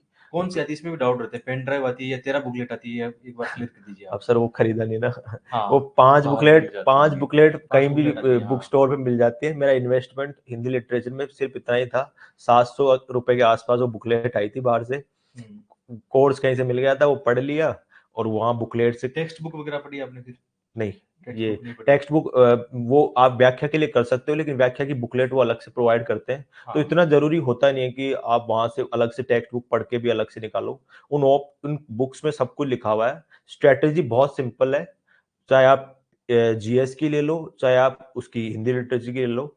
सिर्फ एक स्ट्रेटेजी है, सिलेबस उठाओ, टॉपिक उठाओ, टॉपिक लिखो, टॉपिक के नीचे जितने भी क्वेश्चन इस टॉपिक से पूछे हुए हैं वो लिख लो, और नीचे उनका आंसर लिख लो। सिंपल एंड शॉर्ट स्ट्रैटेजी है, हमारे लिए काम की है। मैं हूँ, भैया हैं हमारे साथ, 2-3 जने हैं, सर भी हैं, सबने सेम स्ट्रेटेजी इस बार ही फॉलो की है। मैंने पहले भी फॉलो की थी, हमेशा काम आई है। मतलब इतना ज्यादा डाइवर्ट होने की जरूरत नहीं है यार कि क्या करें क्या नहीं करें। हर बार आपको रहेगा ही वो स्ट्रेस कि क्या पढ़े क्या पढ़े। मटेरियल कम से कम रखो। इग्नू इग्नू मैंने नहीं पढ़े यार, यहाँ दिख रहा है मुझे कि सर इग्नू के पढ़ने, क्यों पढ़ने जब काम ही नहीं आ रहा। हमारे पीएचडी किया हुआ बंदा हिंदी लिटरेचर में, उसको क्या बोलते हैं, आल्हा नहीं आ रहा था, तो क्या काम आई उसकी पीएचडी। मेरे कभी रहा ही नहीं हिंदी लिटरेचर, मेरे तो इंग्लिश लिटरेचर रहा है बीए में भी, लेकिन मैं भी लिखाया उसको। तो वो है कि आप कम से कम पढ़ो, और उसको रिसोर्स यूटिलाइजेशन होता है ना, वो कर लोगे तो वो बेस्ट होता है। कम से कम पढ़ो, ज्यादा से ज्यादा पीवाई की करो, और अपने रिसोर्स को कैसे यूटिलाइज करते हो वो सीख जाओगे तो प्रीलिम्स भी होगा, मेंस भी होगा, इंटरव्यू इसी का खेल है। एक सोल पेपर भी पूछ रहे हैं, हिंदी साहित्य में सोल पेपर और आंसर राइटिंग का पूछ रहे हैं कि आपकी स्ट्रेटेजी क्या थी आंसर आंसर राइटिंग मैंने बता दिया आपको, पीवाईक्यू है, पीवाईक्यू का आंसर लिखना शुरू कर दो। आप दृष्टि की वेबसाइट पे रवि सियाग सर इनके सबके पेपर्स पढ़े हैं, पीवाईक्यू जो लिखे हुए हैं, पीवाईक्यू क्या उन्होंने लिखे हुए हैं, उस तरीके से आप लिख लोगे, लिखना जानते हो तो मोर देन इनफ होता है। 2.5-3 महीने की जो मेंटरशिप चलाती है दृष्टि, उसमें खूब टेस्ट लेती है हिंदी के, वहां लिख लोगे, मोर देन इनफ होता है। अभी से आप सोचोगे मैं पहले दिन से ही मैंने हिंदी पढ़ना शुरू किया है, अभी से लिखना स्टार्ट कर दूं, कुछ नहीं होता। न जीएस में होता है, न इसमें हिंदी लिटरेचर में होता है। आपका जब बेस बन जाता है तो आप अच्छे से आंसर राइटिंग कर सकते हो, स्टार्ट कर सकते हो थोड़ा बहुत, लेकिन अपने आप को उस लेवल पे देखना कि यार वो तो ऐसा लिख रहे हैं, मैं ऐसा लिख रही हूँ या लिख रहा हूँ, वो अभी से एक्सपेक्ट नहीं होता। वो 2.5-3 महीने में लास्ट में जब एकदम डेडिकेटली हम प्रीलिम्स और मेंस की प्रिपरेशन करते हैं तो उसमें आराम से हो जाता है। मेरा मतलब 2.5-3 महीने में किया था मैंने, उससे पहले आंसर राइटिंग कभी नहीं की थी, बट वो 2.5-3 महीने पूरा दम लगा के किया होगा, 3 घंटे का पेपर है, उस तरीके से करना है और इतने टाइम में करना है, सारा मैनेज हो जाता है। तो पहले उसी टाइम को डिवाइड करके रखो, ज्यादा बेनिफिशियल होता है आई थिंक। ठीक है, नेक्स्ट क्वेश्चन दीपक से है। मतलब एक सबसे अभी डाउट ये आ रहा है कि प्रीलिम्स की तैयारी ये 6 महीने करें, 7 महीने करें, या आराम से एक बार जनवरी फरवरी में करनी चाहिए मेंस का करके, ये सबसे ज्यादा डाउट आ रहा है। अगर आपका 25 वाला अटेम्प्ट आप देना चाहते हो तो आप दिसंबर तक अपना जो भी मेंस का है, एक बार ऑप्शनल आपका कवर हो गया और मेंस का भी आपने लगभग पूरा कर ही लिया और आपके नोट्स भी लगभग 50-60% तैयार हैं। एथिक्स को छोड़ के अपन एथिक्स मेंस प्री के बाद भी कर सकते हैं। तो आप मिड जनवरी से आप 15 जनवरी के बाद से आप एकदम प्री मोड में आ जाइए। आपको लगभग 2-3 महीने प्री के टेस्ट पेपर देने हैं हर संडे, 2 घंटे सुबह जीएस वाला और 2 घंटे दिन में उसी टाइम पे। तो आपका माइंड भी उसी तरीके से काम करना लग जाएगा। तो आप अगर 26 वाला अटेम्प्ट दे रहे हैं आप, तो अभी आप पहले पूरा मेंस पे ध्यान दीजिए। प्री के लिए आप जब नेक्स्ट 25 बाद जब जनवरी आएगी 26 की, तो आप लगभग 4-5 महीने में प्री आराम से इजीली क्लियर कर लोगे। नेक्स्ट मोहन आपके क्वेश्चन जी, है। मोहन जी। जैसे ये व्याख्याखंड वाला क्वेश्चन देखना, व्याख्या वाला क्वेश्चन को हैंडल कैसे करें सर साहित्य में? भाई मैंने पहले बताया कि व्याख्या देखो 10 की 10 सही हो वो तो किस्मत की बात है, आपको आ जाए वो भी है। तो हमें ट्राई यही करना है, जो दृष्टि बुकलेट देती है व्याख्या की उसको अच्छे से कर लेना है। अगर आप टेक्स्ट बुक खरीद सकते हो, सारी टेक्स्ट बुक पढ़ भी नहीं पाएंगे, तो जैसे इंपॉर्टेंट जैसे नॉवेल्स में से जो अपने उपन्यास है, इनमें से ज्यादा क्वेश्चन आते हैं। चिंतामणि है, निबंध निलय, उनमें कंफ्यूजन ज्यादा होता है इनमें कि यार क्वेश्चन व्याख्या अगर पहचान नहीं पाए। तो उपन्यास और अपने नाटक है और एक निबंध निलय और चिंतामणि, इनकी बुकलेट खरीद लो और अगर इनको पूरा पढ़ पाओ और लगा लो वहां, जैसे अपन मार्कर से लगाते हैं कि यार ये लाइन आ सकती है ऐसे, वो मेरे को समझ नहीं आई लेकिन इसकी व्याख्या के लिए पूछ सकता है, वो लगा लो। फिर जल्दी जल्दी रिवाइज हो जाती है, वो एक एक घंटे में एक एक आपका उपन्यास वो रिवाइज हो जाएगा कि फिर आपको कभी वो दिखेगा, वो लाइन ऐसी दिखेगी व्याख्या में, तो आप पहचान लोगे कि यार ये यहाँ से आई है। और रही बात काव्य खंड की, तो काव्य खंड में इतना जोर आता नहीं है कि पहचान में नहीं आए, लेकिन पहचान में जैसे कम आती है उसकी, रामचरितमानस की कम आती है समझ में, क्योंकि वो उससे जायसी से भी मिलती है। और एक अपने बिहारी जी है, इनकी व्याख्या देख लो आप कि इनमें इस तरीके से छंद जो है, छंद पहचानने आने चाहिए कि छंद से हम पहचान लेते हैं कि यार ये यहाँ से होगा। फिर उसके अकॉर्डिंग एक फॉर्मेट बना लो कि व्याख्या में जैसे मैं करता था, बिहारी जी हैं तो बिहारी जी का इंट्रो लिख देता था कि संदर्भ ये यहाँ से, इसको कि ये इस काव्यांश का ये यहाँ से आया है। फिर उसके बाद अपन संदर्भ है, फिर एक और लिखते हैं संदर्भ के बाद में से प्रसंग व्याख्या, एक और लिखते हैं, मैं भूल रहा हूँ भी एग्जैक्टली। उसके बाद आती है व्याख्या, तो व्याख्या लिख ली, छोटी सी व्याख्या लिखती है, फिर विशेष लिखते हैं। विशेष में कि भाव पक्ष है और शिल्प पक्ष है, उसमें 3-4 पहले से तैयार रखो कि भाई मेरे को ये लिखना है, ये लिखना है, ये लिखना है, नीचे ये लिखना है, लिखना है। और लास्ट में प्रासंगिकता में कि भाई आजकल के समय में भी ये हो रहा है, और इस तरीके से बिहारी जी उस समय भी यही बोल रहे थे। या किसी से कंपैरिजन कर दो कि बिहारी जी ने ऐसा बोला है तो किसी और कवि ने भी ऐसा ही बोला है, वो कंपैरिजन होगा, पहले से तैयार कर रखो फॉर्मेट। वहां से अब अपन को पहचानना है कि यहाँ से आइए, वो जो फॉर्मेट बना रखा है उसको चिपका देना है। इतना ही काम होता है व्याख्या में, ज्यादा इतना सोचोगे कि कहाँ से एग्जैक्ट कहाँ से आ रही है, वो कहीं नहीं मिलता। एक ये पॉइंट फॉर्म में लिखना है हिंदी साहित्य में या पैराग्राफ में? भाई पॉइंट फॉर्म में कभी मत कर देना ट्राई, मैंने तो आज तक ट्राई भी नहीं किया है पैराग्राफ में, न कोई पढ़ रहा है आजकल पैराग्राफ को, क्योंकि 60 पेज की कॉपी होती है और आपको वो भी अगर पैराग्राफ में लिखा है तो सामने वाला बिल्कुल यही सोचेगा कि भाई जल्दी जल्दी इसको कैसे निपटाऊं कॉपी को। पॉइंट फॉर्म में लिखते हो तो एक तो आपके पास ये रहता है कि आप कई डायमेंशन को कवर अप कर सकते हो। हमारे साथ भैया बैठे हैं, अलग ही लेवल पे थे, हमने काफी सीखा है इनसे, क्योंकि इंग्लिश मीडियम में बहुत डाइवर्सिटी होती है क्वेश्चंस के को, तो हम उनको कॉपी करने की कोशिश करते थे और काफी हेल्प भी हुई हमें। इस बार मेंस दिया तो काफी हेल्प हुई कि भैया से हमने सीखे कि कैसे कैसे, और भी एक क्वेश्चन जो होता है चाहे GS2 का ही मान लो, तो GS2 का क्वेश्चन का ये नहीं कि हम GS2 के आंसर ही लिखें, उसमें GS1 भी आएगा, GS3 भी आएगा, GS4 भी आता है। हम GS2 में केस स्टडी भी लिख देते थे जो एथिक्स में आती है, एग्जाम्पल भी लिख देते थे, डेटा भी लिख देते थे, पैराग्राफ भी, पैराग्राफ का ग्राफ जो होते हैं वो भी बना देते थे। तो वो सारे इनकलकेट हो जाते हैं सारी चीजें। तो वही ये पैराग्राफ ट्राई भी मत करना मेरे हिसाब से, तो वो हमने कभी नहीं किया, तो मैं आपको सजेस्ट बिल्कुल नहीं करूंगा।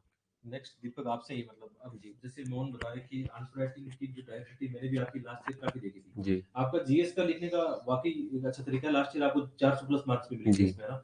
तो आप बताइए कि आंसर राइटिंग को लेकर क्या स्ट्रेटेजी रही है आपकी, और कैसे मतलब जीएस के चारों पेपर के आंसर राइटिंग को आगे कैसे बढ़ाएंगे, या कोई टेस्ट सीरीज ज्वाइन करें या खुद से पीवाईक्यू करें या कोई मेंटरशिप लें, कैसे करें? सबसे पहले तो आपको अपना मेंस का जो सिलेबस है जो पूरा आपको देखना है, और हर टॉपिक के आपको नोट्स बनाने हैं, और नोट्स एकदम शॉर्ट होने चाहिए आपके।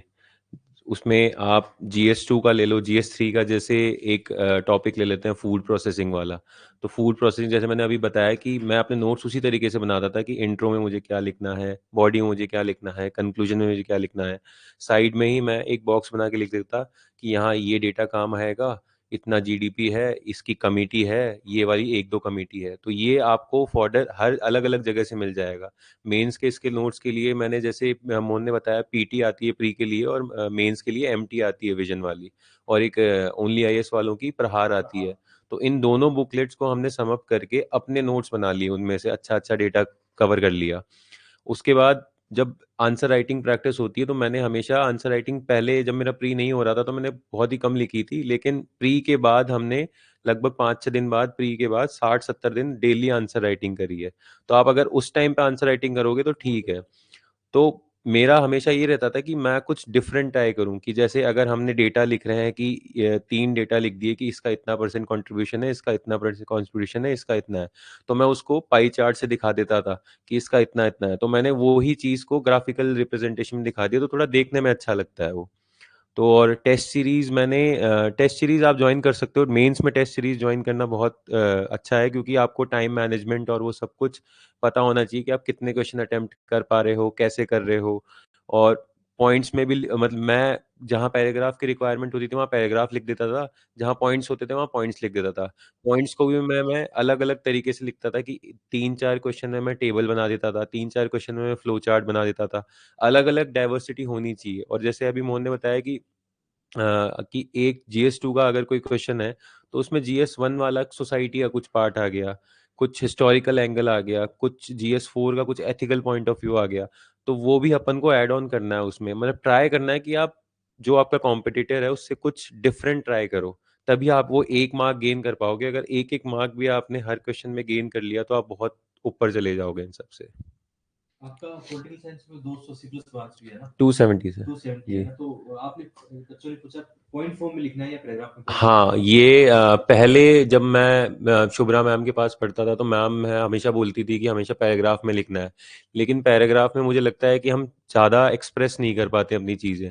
तो लास्ट ईयर जब मेरा 270 था स्कोर, उस टाइम पे PSIR में लास्ट ईयर बहुत कम मार्क्स मिले थे, लगभग एक ही कैंडिडेट का 300 प्लस गया था, बाकी सारे 280 270 इतने ही थे।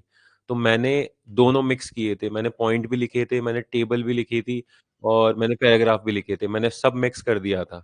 तो पॉइंट में क्या होता है, जैसे अभी पहले ही बताया था उन्होंने कि पॉइंट्स में हम ज़्यादा 12-15 पॉइंट लिखेंगे तो हम बहुत ज़्यादा पॉइंट ऐड कर पाएंगे डाइवर्सिफाई से।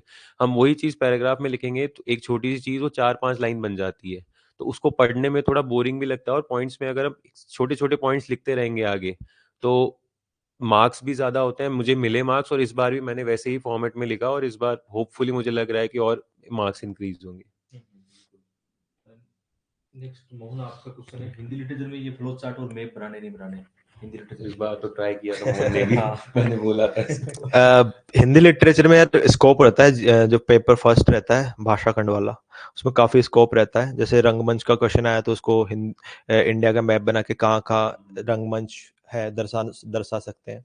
और मैंने एक फ्लो चार्ट ट्राई किए थे। जैसे क्वेश्चन नीचे वाले क्वेश्चन आते हैं अपने भाषा से रिलेटेड, कि क्या क्या संविधान में क्या क्या इसके प्रयास किए गए। तो एक फ्लो चार्ट ब्लैक पेन से बना दो कि यहाँ ये पॉइंट लिखूंगा, ये पॉइंट लिखूंगा। मैं मेरी कॉपी शेयर कर दूंगा सर को, तो वो आपको दिखा देंगे कि मैंने लिखे थे एक दो क्या पेपर लिखे उसमें। तो मेरे को वो फॉर्मेट अच्छा लगा कि सामने वाले को, कॉपी चेक करने वाले को पहले ही दिख जाता है कि भाई ये 3 पेज में इन इन पॉइंट्स को लिखेगा। तो अगर वो उसको ईज हो गई तो क्या पता वो वहीं देख के अच्छे मार्क्स दे दे कि यार चलो इतने पॉइंट ये डाइवर्सिटी अपना रहा है बंदा। बट इतने भी नहीं बनाने हमें कि वो पूरा जीएस बन जाए। जहाँ रिक्वायरमेंट है वहाँ हमने टेबल भी बनाई है।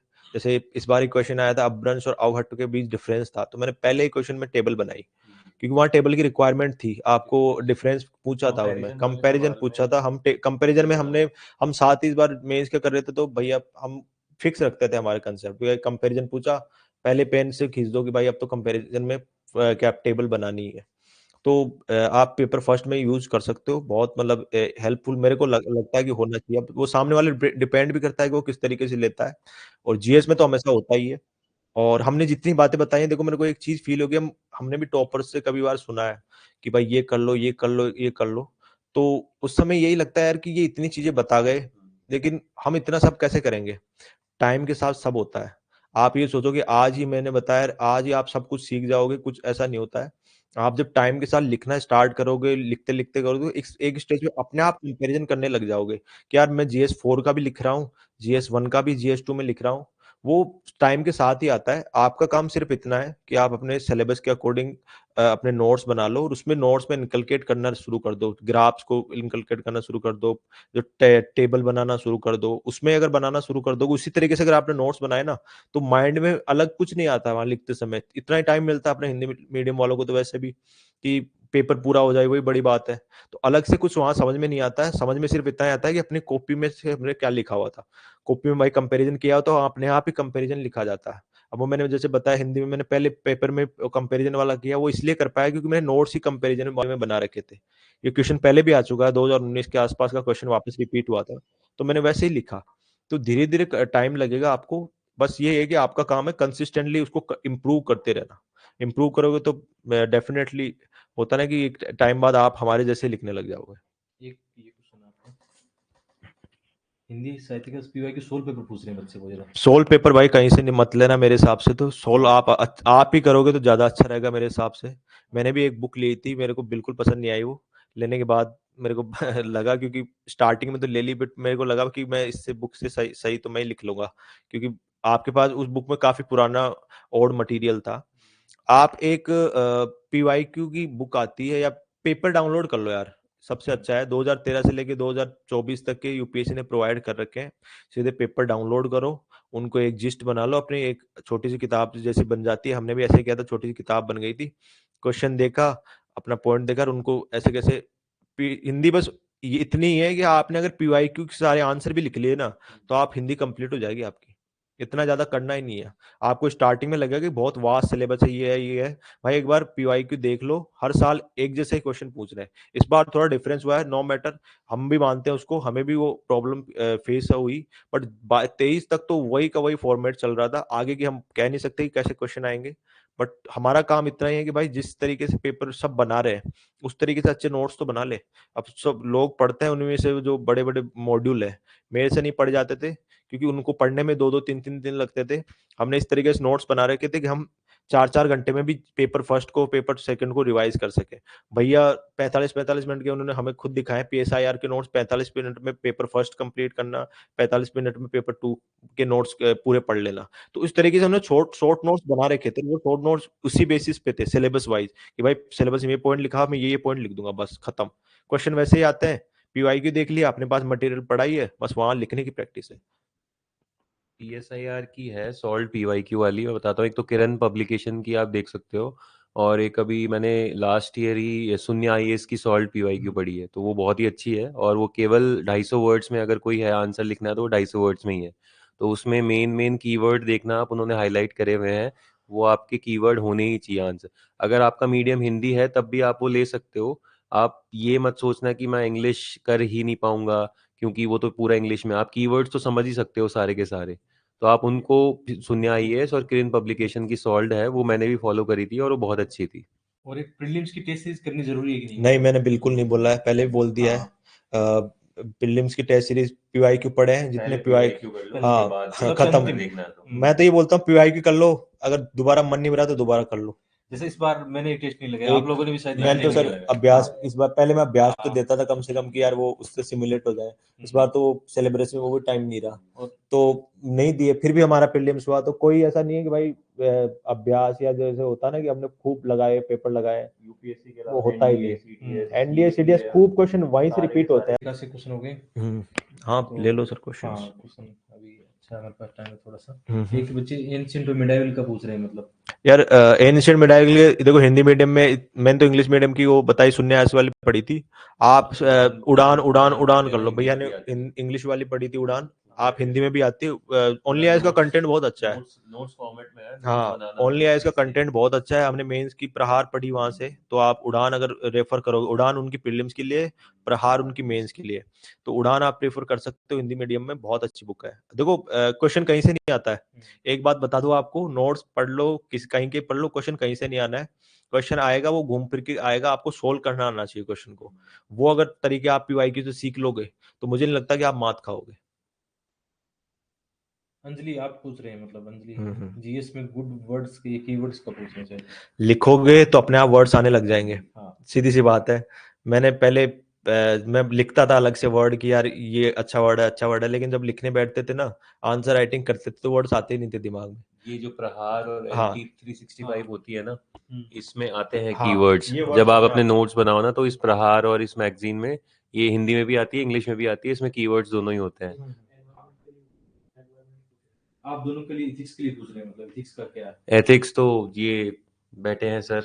सर, हाँ। सर इन्हीं की मानते नहीं ना? नहीं, मैंने इन्हीं की किताब पढ़ी है, हमने उसी में और ऐड ऑन किया है बाकी बहुत सारी चीजें। लेकिन मैंने और मेरा एक फ्रेंड है आशीष, हम दोनों ने वहीं से पढ़ा। आशीष का बहुत अच्छा स्कोर था 121, मेरा भी 114 था। वो सर की बुक से ही था और मैंने कहीं से नहीं पढ़ा। उसमें इंट्रोडक्शन, अपने डेफिनेशन, डायग्राम्स, इतने सब कुछ अच्छे से दे रखे हैं और इतनी ज्यादा स्पेस खाली भी है कि अगर आपको और चीजें ऐड ऑन करनी है तो आप वहाँ भी ऐड ऑन कर सकते हो। बिल्कुल। एक क्वेश्चन आप दिल्ली से करना चाहिए घर से, मतलब ये बच्चों को रहता है कि हम हमारे कोई फ्रेंड नहीं है, अकेले रहते हैं, खेत में रहते ये हैं। तो दिल्ली गई। हाँ। मैं केवल ऑप्शनल के लिए गया था और वो भी मैं 2 महीने करके आ गया था। मैं फिर ऑनलाइन ही कर रहा था, बाकी टाइम मैंने जयपुर से ही करी है घर पे। आप दिल्ली जाने का कोई ऐसी रिक्वायरमेंट है नहीं, अगर आप ऑनलाइन इतना ज़्यादा सब कुछ मिल रहा है। दिल्ली जाने में फाइनेंशियली भी बहुत ज़्यादा लॉस होता है, वहाँ पे दिल्ली में खाना भी अच्छा नहीं मिलता। तो फिर आप घर पे बैठ के आराम से टेस्ट सीरीज वेस्ट सीरीज सब कुछ ऑनलाइन कर सकते हो। तो बहुत सारे क्वेश्चन लिए हमने, एक दो चार बच्चों का हम ऑडियो मैसेज भी लेते हैं ताकि आप ठीक उनसे है। बात कर पाओ ना। अभी हम ऑडियो फीडबैक भी बच्चों बातें करते हैं उनसे, उन्होंने कि क्या भेज है। दिए क्या?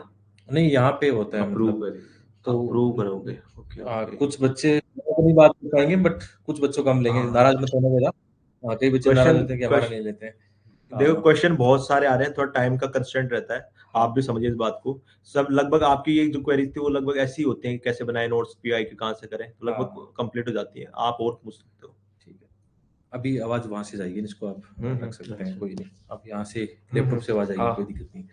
अमन, अगर ये आपके ही बहुत ज्यादा क्वेश्चन है, आप बता सकते हो। आप लगातार अपने लाइव जो मेंटरशिप बैच है उसमें भी लगातार जुड़े हैं, तो अमन आप बताएं।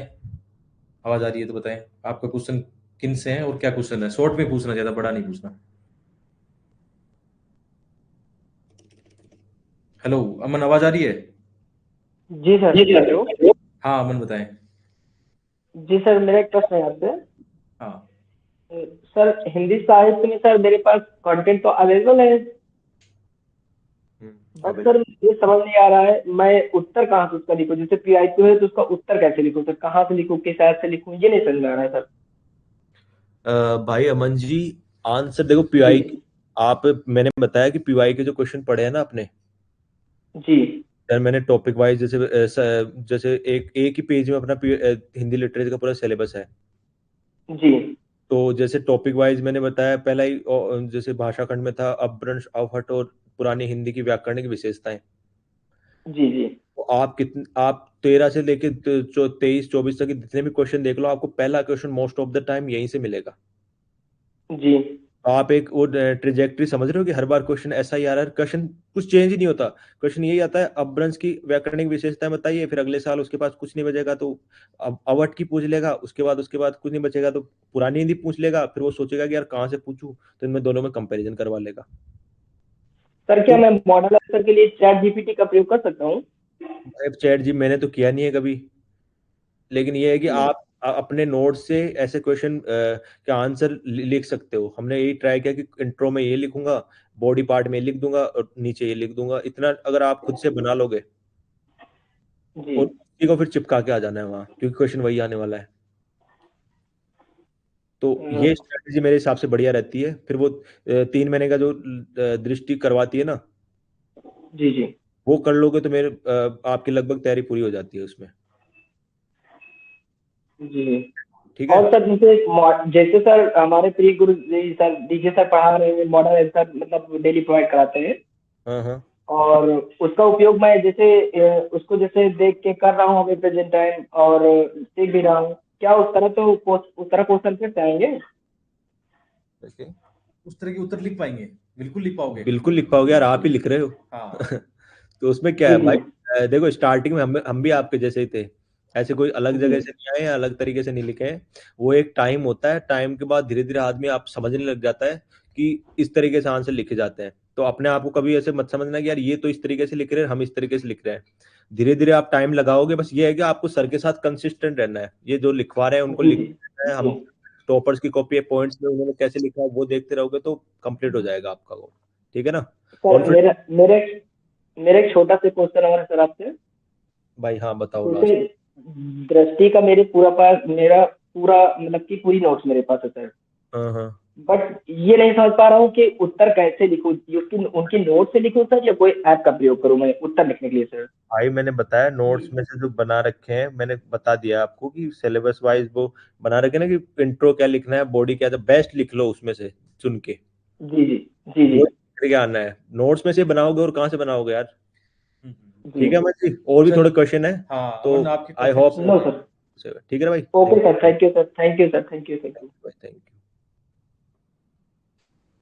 अंजलि आप बताएं, आपके पास आवाज आ रही है तो हम रेंडमली सवाल लेंगे। बहुत सारे क्वेश्चन जो आपके कॉमन है वो तो वैसे भी सोल्व हो जाएंगे, हाँ। जैसे हिंदी साहित्य वाले आपके। आप अभी आपको कोई यूनिक क्वेश्चन हो तो पूछिए, कि कई हाँ। क्वेश्चन आपको ऐसे किसी और ने पूछ लिया आपकी तरफ से, तो उस तरीके से।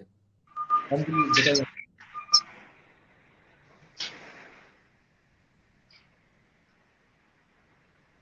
जी अंजलि आवाज आ रही है, बताएं।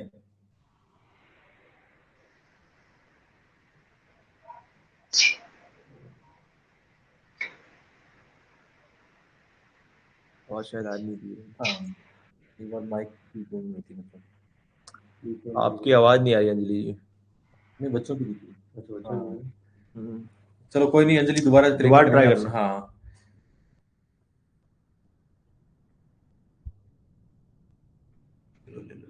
हाँ हाँ।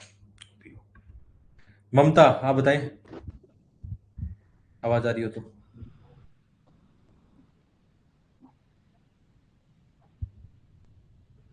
आवाज नहीं आ रही। आवाज अपनी तरफ से तो नहीं है ना प्रॉब्लम। नहीं, अपनी तरफ से तो नहीं, कई बार हो जाता है थोड़ा सा टेक्निकल इशू होता है।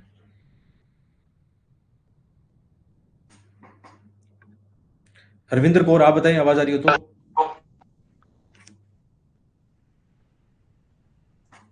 हेलो हाँ जी बताएं। सर। नमस्ते नमस्ते जी, नमस्ते। आपको सर बधाई आपको सिलेक्शन के लिए, और धर्मेंद्र सर को एडवांस में। हाँ धन्यवाद जी, धन्यवाद। सर मेरा ना ऑप्शनल पंजाबी लिटरेचर है।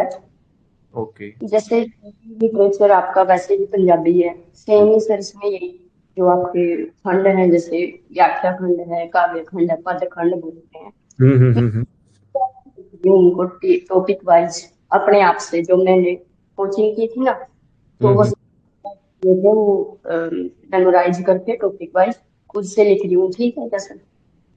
वही है मैम, चाहे आप कहीं से देखो, इनका भी पीएसआर ऑप्शन था, मेरा हिंदी लिटरेचर था, हमारे साथ के हाँ जो इनका ज्योग्राफी ऑप्शन था।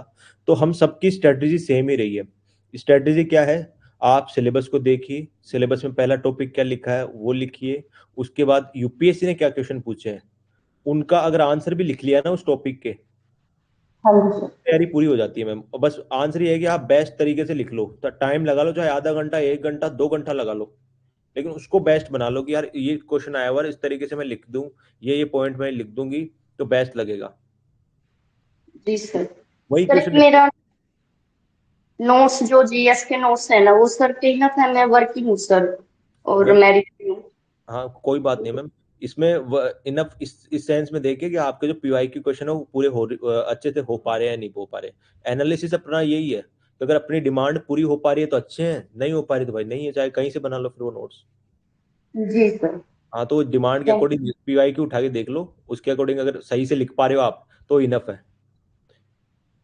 जी सर। जैसे सर अलग से नोट बनाने की जरूरत नहीं है ना, मेरे पास टाइम भी कम है सर। टाइम की जरूरत में, इसमें टाइम का इतना मत देखिए, आप कंसिस्टेंट रहिए, लगातार आप 4 घंटे दिन में पढ़ लेंगी तो भी बहुत है। जी मैं सर। मानता ये हूँ कि कंटिन्यूटी ज्यादा जरूरी है रेदर देन आप दिन में 16-16, 18-18 घंटे पढ़ो। 18 घंटे वाले पढ़ने वाले का भी ये फिक्स नहीं है कि उसका सिलेक्शन हो ही जाएगा। तो आप उसको घंटे के हिसाब से तो नापो ही मत, अपनी क्वालिटी स्टडीज को देखिए कि भाई 4 घंटे में मैं इतना कर पा रही हूँ या नहीं कर पा रही हूँ। जी सर। ठीक है ma'am, okay ma'am, thank you. Thank you sir.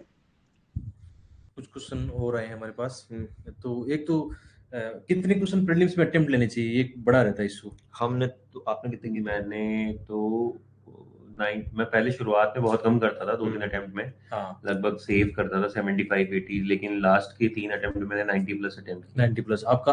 मेरा 90 प्लस रहता है। एक स्टोरी बताता हूँ, हमारे साथ के एक पवन जी हैं, पवन अपने साथ है। तो उनके 3-4 फिल्म दे दिए सर उन्होंने। हाँ तो उनका यही फोबिया रहता था कि मैं 60 के आसपास क्वेश्चन करूंगा, हाँ तो इतने करूंगा तो ये आंसर मतलब कट ऑफ क्लियर कर जाऊंगा। हाँ क्यों ज्यादा करूंगा तो नेगेटिव होकर कम हो जाऊंगा। हाँ। लेकिन उनका कट ऑफ से हमेशा 4-5, 5-7 नंबर कम ही रहते थे वो। ओके। तो प्रॉब्लम उनकी यही रही। फिर लास्ट में मेरे साथ जब आए थे वो, तो मैंने उनको यही अर्ज करता था कि भैया आपको 90 प्लस क्वेश्चन या 80 प्लस क्वेश्चन तो करके ही आने। उन्होंने 88 क्वेश्चन किए थे लास्ट टाइम और उनके 100 प्लस मार्क्स आ रहे थे। हाँ। तो वो हुआ कैसे कि भाई आंसर किसी को पता नहीं, आप कोचिंगों की मिला लो, जब आंसर की आती है तो यूपीएससी की आंसर की आती है, कहीं कितना डिफरेंस आता है। तो इसका मतलब है कि आंसर तो यूपीएससी वाले क्या कोचिंग वाले भी नहीं निकाल पा रहे। तो हमारी तो होता ना कि एक ड्यूटी यही है कि मैक्सिमम क्वेश्चन ट्राई करो। 100 अटेम्प्ट है अपने पास, आपके पास 100 लाइफ लाइन है, 25 या 30 ही आएंगे क्वेश्चन, ज्यादा नहीं आएंगे, इतने ही आते हैं। अब अपने ऊपर डिपेंड है कि हम कितने चांस मारते हैं। जितने चांस मारोगे वो लोग, होता है ना कि रिस्क है, रिस्क तो है, लेकिन आपको जितना अगर रिस्क लिया आपने, बट वही है कि आपको पहले पीवाईक्यू के लिए करने पड़ेंगे। ऐसे नहीं कि रिस्क आपने बिना पढ़े सारे कराए, उसमें भी घाटा होता है। आपको सोच समझ के लेने हैं रिस्क भी, लेकिन उसके पहले बस इतना से आपकी ड्यूटी है कि स्टैटिक को अच्छे से करके रखना है और पीवाईक्यू खूब करके रखना है। पीवाईक्यू भाई ये मतलब होता है ना कि अगर आप करना चाहते हो तो कर लो, तभी होगा, क्योंकि बहुत आपके साथ लाइन में खड़े हैं, करोड़ों लोग तैयारी कर रहे हैं, है ना, ये रियलिटी है। हमारा रिजल्ट नहीं आया था उससे पहले हम भी आपके जैसे ही थे, हमें भी ऐसे ही लगता था कि यार करोड़ों की लाइन में कहीं भी कुछ भी मिल जाए। बट हमने यही किया कि यार जब आ गया रिजल्ट आ गया तो हमने यही सीखा कि यार हमने शायद रणनीति सही रखी थी इस बार की। तो वो स्ट्रैटेजी सही रखो कि स्ट्रैटेजी सिंपल है, स्टैटिक प्लस पीयू आएगी। दो ही मैं आपको मूल मंत्र अभी मेरी तरफ से जो मैंने फॉलो किया वो आपको फॉरवर्ड करता हूँ। दो ही है, स्टैटिक पीयू आएगी, स्टैटिक पीयू आएगी, सबके लिए सेम है, हम सब ने सेम ही किया है। हमारा ग्रुप है 10-20 तो नहीं 15 के आसपास होंगे, सबको मिला के वेद वगैरह सबको मिला के सबका प्रीलिम्स निकला है, सबका मेंस निकला है। तो वो बात यही है, सबने एक ही स्ट्रेटेजी फॉलो की है। तो आप भी अगर वही करोगे तो मेरे हिसाब से वो बहुत काम आती है। ठीक है, नेक्स्ट क्वेश्चन अंजलि विष्णु आपका लेते हैं, थोड़ा शॉर्ट में बताना और जो अच्छे क्वेश्चन को वो बताना। आप अंजलि बताओ। हेलो सर, गुड आफ्टरनून आप सबको। आपको बहुत अंजलि बहुत खुशी हो रही है कि आप कई बार कमेंट कर चुके हैं मोहन सर को कब लाओगे, है ना? हाँ सर, बहुत ज्यादा खुशी हो रही है क्योंकि सर आईपीएस है तो होगी। नहीं सर भी आईआरएस। हाँ सर, सबका आईआरएस है वो भी। सर भी आईएएस बनने वाले हैं। नहीं नहीं बिल्कुल बिल्कुल, हम तो देखो कोशिश सब करते हैं, तो हम भी वही कोशिश कर रहे हैं। तो अंजलि बताइए बिल्कुल आप। सर है ना, मेरे आते हुए क्वेश्चन ही गलत हो जाते हैं। मतलब मेरे को ऐसा नहीं है कि भाई याद नहीं है, याद होते हैं फिर भी गलत होते हैं। ओके, तो आपने इसका एनालिसिस कैसे किया, कैसे गलत हो रहे हैं? सर अभी 24 वाला दिया था फर्स्ट, हम्म। इसमें लगभग 82 मार्क्स तो है मेरे जीएस में, मतलब इतने तो है ही। अगर कुछ कम हुए होंगे फिर भी कुछ अच्छे तो है। हाँ और ठीक। सीसेट में 74 है ओके। विजन आईएएस के अकॉर्डिंग, लेकिन सर ओनली आईएएस में 67 ही है। देखो तो वो कोई मैटर नहीं करता कि कितने हैं। आप तो ये देखो कि एक तो देखो आते हुए क्वेश्चन गलत होने का एक तो मैं रीजन मानता हूँ कि आदमी पैनिक कर जाता है हाँ कि हाँ पैनिक कर जाता है कि यार वहां एक दो क्वेश्चन नहीं आए, तो वो होता है ना आदमी का पंखा हिलने लग जाता है कि यार हो ही नहीं रहे, क्वेश्चन ही ऑप्शन नहीं हो ढंग रहे, से नहीं पढ़ा फिर आपने। ऑप्शन ढंग से नहीं पढ़ा जाता। जैसे मेरा भी इस बार क्वेश्चन गलत हुआ था, वो एक वो यूनेस्को ऐसा कुछ क्वेश्चन आया था, यूनेस्को हेरिटेज साइट्स का मैंने भी गलत किया था। एक हाँ हो जाता है। हेरिटेज साइट का क्वेश्चन आया था, वो बहुत सिंपल क्वेश्चन था लेकिन हमने भी गलत किया। वो हमने इसलिए गलत कर दिया कि हम और कॉन्फिडेंट हो गए थे, क्योंकि हमारे ऐसे क्वेश्चन सही होते जा रहे थे क्योंकि यार पढ़ लेते हैं ऐसे स्पीड से। आदमी दो ही चीजों में करता है, या तो बहुत और वो हो जाता है या बहुत अंडर हो जाता है। तो एक तो बात यह है कि आप थोड़ा पीस एंड काम कंपोज रहो उस टाइम पे। आपको हर लाइन एक अच्छे से पढ़नी है, फिर खुद को पूछना है कि यार मैं सही से पढ़ रही हूँ ना, ये धीरे आराम से धीरे रिलैक्स रिलैक्स होके होके। पढ़ना है, 2 बार क्योंकि पढ़ना है हाँ ऑप्शन को। क्यूपी जीएस में इतनी प्रॉब्लम होती है टाइम कंस्ट्रेंट की, भाई कि टाइम कम पड़ गया, वो सीसीआरटी में होती है, इसमें नहीं होती। जी सर, सुबह वाले पेपर में संविधान सभा के अस्थायी अध्यक्ष पूछ रखे थे, मैंने सोचा कि यूपीएससी का पेपर है या नहीं, मैं कौन से में आ गई, डेट तो गलत नहीं है। देखो क्वेश्चन कैसा भी आ सकता है, आपको बस यही रखना है। हमने तो भाई पढ़ा हुआ था, क्योंकि कहीं ना कहीं देख लेते हैं एग्जैक्ट, हमें भी सातों याद नहीं है। वो जो कौन सी प्रारूप समिति वाले हमें भी याद नहीं थे, लेकिन हम एक दो ओड निकाल ली हमने उसके, यार ये तो नहीं था, ये नहीं निकाला, नीचे ऑप्शन देखे कि यार इनमें से एक एलिमिनेट किया, अब ये बच गया, ये अब दो लास्ट में ए या बी या सी या डी ऐसे कुछ बचते हैं 2 ऑप्शन। ऑप्शन में तो फंसोगे दो हमेशा। ऑप्शन में तो फंसोगे, अगर एग्जैक्ट पता है तो फिर फंसना ही क्या। हाँ, हाँ हाँ हाँ, तो ए और बी से फिर अपने दिमाग से खेलना कि यार ये लगा दिए, दो ठीक ऑप्शन है, में इतना रिस्क ही। लेना हमें ही भी है। एग्जैक्ट कुछ पता नहीं होता है। 25-30 में रिस्क लोगे। सर, मतलब इस बार कंफर्म था प्रीलिम्स होना, लेकिन पॉलिटी में ही मेरे तो आते आते गलत हो गए। मतलब आर्टिकल 109 देख के मैंने सीधे, मतलब 11 थे वो सारे ऑप्शन हटा के और वो गलत करके आ गई। कोई बात नहीं, देखो क्वेश्चन हमारे भी गलत हुए हैं, ऐसा कुछ नहीं होता। आपकी अब यही ड्यूटी आपकी आगे बनती है कि क्वेश्चन जो पीवाईक्यू दे रखे हैं यूपीएससी ने, जो हाँ हमने बताया वो इतने सोल्व कर लो कि वहां प्रॉब्लम नहीं आए। वे आपसे गलतियां इसलिए हुई हैं क्योंकि आपने लगभग कम लगाए होंगे यूपीएससी पीवाईक्यू वाले क्वेश्चंस को। नहीं सर, 27 साल के लगाए थे, 2-3 महीने लगातार वही करती रही, मैं टेस्ट भी नहीं दिया था। और लगाओ तो आपका स्कोर 82 है, कम नहीं है, ज्यादा कम है नहीं ना, है। ज्यादा कम नहीं है। बस तो जो गलतियां आप पीवाई करी है ना वो नहीं करनी, बस बाकी आराम से गलतियां नहीं 100+ करनी है। हो जाएगा। मैं तो वापस यही बोलूंगा, पीवाईक्यू जितने लगाए और लगाओ। गलती और आज ज्योग्राफी में तो मतलब पता था कि एनसीईआरटी के उस पेज से है, लेकिन फिर भी मुझे लगा क्या पता ये गलत हो जाए या फिर सही हो जाए, वो सर ज्यादा ही कुछ दिमाग में आ रहा था। रिवीजन की अब कमी देखो से शिकायत शिकायत कम से कम रखो खुद से भी और हमसे भी, है ना। यही है कि हमको अब हमारी ड्यूटी यही होती है। मैंने दो ही चीजें बताई आपको। स्टैटिक को हाँ अब आपका गलती की है तो आपका इसका मतलब ये है कि आपने पीवाईक्यू के लिए की है लेकिन स्टैटिक अच्छे से नहीं कर रखा है, ठीक है ना। आप जैसे संविधान सभा का बता रहे तो भाई स्टैटिक में दे रखा है, मैंने तो वो बुक पढ़ी है, मैंने बताया अपनी दृष्टि वाली। तो नहीं सर, ये तो मतलब मुझे पता था, एकदम कंफर्म था ये तो। जनरली आप एक एक क्वेश्चन को मत पकड़ो, मैं जनरली आपको बता रहा हूँ, हाँ ठीक है। हाँ तो यही है, स्टैटिक को और मजबूत रखो। आप जैसे ज्योग्राफी का आपने एग्जांपल दिया, पॉलिटी का एग्जांपल दिया, अपने हाँ स्टैटिक्स को और अच्छे से 10 बार जितना भी रिवाइज हो, आप 5 बार 3 बार 10 बार जितना भी कर सको उतना हम्म रिवाइज करो। ये दो ही स्ट्रेटेजी है। मैं तो हमेशा यही बोलूंगा, मैं कभी दूसरी चीज नहीं बताऊंगा कि ये यहाँ से नहीं, 27 साल के करने के बाद भी नहीं हुआ तो अब कोचिंगों के पास चले जाओ।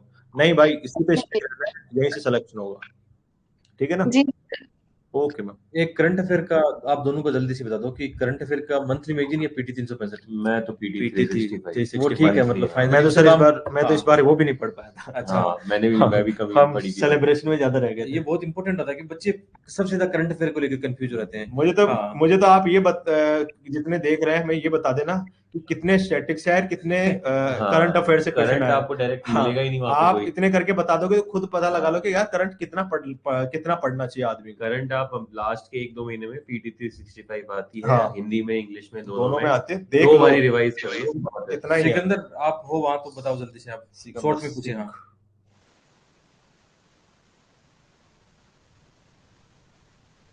सिकंदर जल्दी बोलना, नहीं तो मैं कट मारूंगा यहाँ से। बोलो जी सिकंदर जी। आवाज आ रही हो तो बोलो भाई बोलो। कई बार उनका सेटिंग सही नहीं किया था। सिकंदर बोल बोल रहे हो? अब बोलो। Hello sir. हाँ जी बताएं। हेलो जी, हेलो सर जैसे सबसे पहले आपको थैंक यू सर, आपने अब टाइम निकाल के हम लोग को डाउट के लिए आपने अपना टाइम निकाला सर। ए सर भाई मेरा डाउट ये था कि जैसे आपने बता चुका पहले कि जो हिंदी साहित्य है उसका पीवाईक्यू करना बहुत जरूरी है। तो मैं सर जो भाषा खंड का जो पीवाईक्यू है और आधुनिक काल जितना है सर, छायावाद प्रगतिवाद ये सब कर चुका हूँ। और अभी मेरा ये भक्ति काल बचा है और रीति काल बचा है सर। तो इस सब को मेरा टारगेट है कि दिसंबर तक कर लूंगा। तो सर क्या खाली प्रीवियस ईयर क्वेश्चन पेपर लिखने से ही हो जाएगा, और मतलब इसका शॉर्ट नोट्स बनाना पड़ेगा क्या सर? दृष्टि का नोट्स का जो 5 बुक है उसको मैं पढ़ा हूँ अच्छे से। भाई, अब मैं मेरी स्ट्रेटेजी बता दी है कि मैंने यही किया, पहले पढ़ा और उसके बाद पीवाईक्यू दृष्टि के नोट्स देख के बना लिए। अच्छा अच्छा सर। बस मैंने भाई बनाए नोट्स, मेरे पास 2 छोटी छोटी बुकलेट्स पड़ी है मेरी, जो मतलब कि मैंने नोट्स बनाए थे, हम उसी को रिवाइज करता था मैं। मेरे से नहीं पढ़ी जाती यार, वो 5 मोटी मोटी बुक्स हैं, इतनी मोटी हो जाती है वो। हाँ सर, नोट्स थोड़ा बहुत भारी है उनका, तो मतलब बहुत बड़ी हो जाती है। तो वहाँ जो बीच वाला टाइम मिलता था, जो बीच में 3 घंटे के बाद एक पेपर के बाद टाइम मिलता था, उसमें पूरा पेपर रिवाइज कर लेते थे। अच्छा अच्छा। वो रिवाइज इसलिए होता है क्योंकि हमने छोटे नोट्स बना रखे थे, भैया ने बनाए ऑप्शनल के, यार 35 छोटे नोट्स बना रखे थे, जबकि अपने से सिलेबस में बहुत ज्यादा है। हाँ सर। तो वो उससे नोट से ही होता है कि एक तो आपको एग्जैक्ट की वर्ड्स याद रहते हैं, बिल्कुल। कीवर्ड्स याद रहते हैं आपको। हाँ हाँ। हमने, हम जैसे एक डॉक्टर चितले था, ऐसे उनकी बुक्स के नाम लिख लिए, तो एग्जैक्ट हमें नाम याद थे तो हम लिख पाए वहां। अब इतनी बुक में पढ़ लिया मैंने, और डॉक्टर चितले कहाँ गया पता ही नहीं भाई, हमने बहुत सारे नाम पढ़ लिए ऐसे तो, बट हमने एक एग्जैक्ट नाम याद रख रखा था कि डॉक्टर चितले को मेरे को चिपकाना ही है। होता है ना, तो वो नोट्स का फायदा ये होता है कि आपके पहले दिमाग में रखते हैं कि कोई फ्लो चार्ट पहले से बनाया हुआ है, वो एकदम डिपिक्ट करता है वहां पे एग्जाम में कि यार मैंने फ्लो चार्ट बनाया, यहीं बना देता हूँ। हाँ सर। तो वो फायदा होता है नोट्स का। आप पहले अच्छे से पढ़ो पूरे सिलेबस को, टाइम दीजिए, टाइम लगता है थोड़ा नोट्स बनाने में, लेकिन फायदा बहुत होता है। जी बिल्कुल सर। सर रिवीजन कैसे करें साथ में सर? जैसे अभी जीएस को लेकर चल रहे मेंस को और ऑप्शनल को, तो दोनों को मतलब टाइम कैसे दे सर रिवीजन का, जो पिछला पढ़ चुका हूँ? भाई मैं तो यही है कि मैं तो एक बार में एक ही चीज पढ़ता हूँ, एक ही सब्जेक्ट पढ़ता हूँ, एक को कंप्लीट करने के बाद स्लॉट्स पढ़ता में हूँ। कर सकते हो, आपकी 7 दिन पढ़ लिया हाँ, तो आप पुराना संडे को फिर वापस एक बार पिछले 7 दिन का रिवाइज कर लिया। सबकी अलग अलग स्ट्रेटेजी है, लेकिन पहले पूरा एक बार कवर एक बार करो कवर अप सिलेबस। करो। तो इसलिए तो बोल रहा हूँ, नोट्स रिवीजन आपका तभी स्पीड से होगा जब आपके पास नोट्स होंगे भाई। शॉर्ट नोट्स होंगे। जी ठीक है सर। ना, नोट्स बना लो अच्छे से, फिर बहुत जल्दी रिवीजन होगा आपके। ऐसे टिप्स पे होंगे कि ये तो मैंने कर रखा है सिलेबस का। चलिए सिकंदर जी आपका। ठीक है भाई, थैंक यू। ठीक है sir, thank you sir. Punika आप बताओ, कब से मैसेज कर रही है पुनिका कि हमें भी मौका दीजिए। बिल्कुल सबको मिले, लगभग क्वेश्चन तो कवर हो गए यहाँ से, मतलब वो क्वेश्चन पूछना जो आपका रिलेवेंट लगता है थोड़ा सा क्वेश्चन। तो हाँ पुनिका बताएं। Good afternoon sir. Good afternoon, very good afternoon. Sir actually मेरा ये क्वेश्चन था, नेक्स्ट ईयर 2025 में मेरा फर्स्ट अटेम्प्ट है। सो सर मैं नोट्स, जैसे मुझे शॉर्ट नोट्स जैसे मैं बनाती हूँ तो वो मुझे समझ में नहीं आते, और जो मैं नोट्स मतलब मेरे क्वेश्चन आंसर फॉर्म में मैं बनाती हूँ, बना पा रही हूँ मैं, अभी मुझसे शॉर्ट नोट्स नहीं बन पा रहे। सो मैं कैसे सर बनाऊँ? किसके बनाने चाह रहे हो आप, मेंस के प्रीलिम्स? सर जीएस और हिंदी, हिंदी लिटरेचर दोनों। हाँ, तो मैंने यही बात बोली आपको कि पीवाईक्यू देख लो। जी पीवाईक्यू देख लोगे तो आपको समझ में आ जाएगा कि मेरे को कौन सा पॉइंट को, हाँ, किस के नोट्स बनाने, कौन सा पॉइंट मेरे को अपने नोट्स में ऐड करना है, क्योंकि किताब में तो बहुत कुछ लिखा होता है। जी हाँ, वो बहुत बल्कि हो जाती है, इतनी मोटी मोटी बुक्स है। लिखा हुआ है ना, तो आप पीवाईक्यू को देखोगे तो डिमांड समझ में आ जाएगी आपको कि भाई इतना ही लिखना है, इतना ही पूछता है यूपीएससी।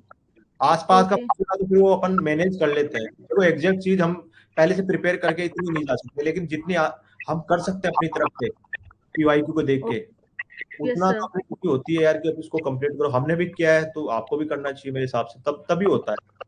सो इट मीन्स कि ये जैसे शॉर्ट नोट्स है तो वो पीवाईक्यूज को देख करके उसके बाद मतलब बनाए, वही है सोर्स, सारा क्योंकि सोर्स। नोट्स आप तभी बना पाओगे ना तो आपको पता है यूपीएससी क्या पूछ रहा है। हाँ, अपन उसी के यस नोट्स बनाते हैं। ओके। और सर सी सेट, जैसे सी सेट एक्चुअली मेरा मैथ्स ऑलरेडी वीक है, तो सी सेट मतलब कैसे हैंडल करें?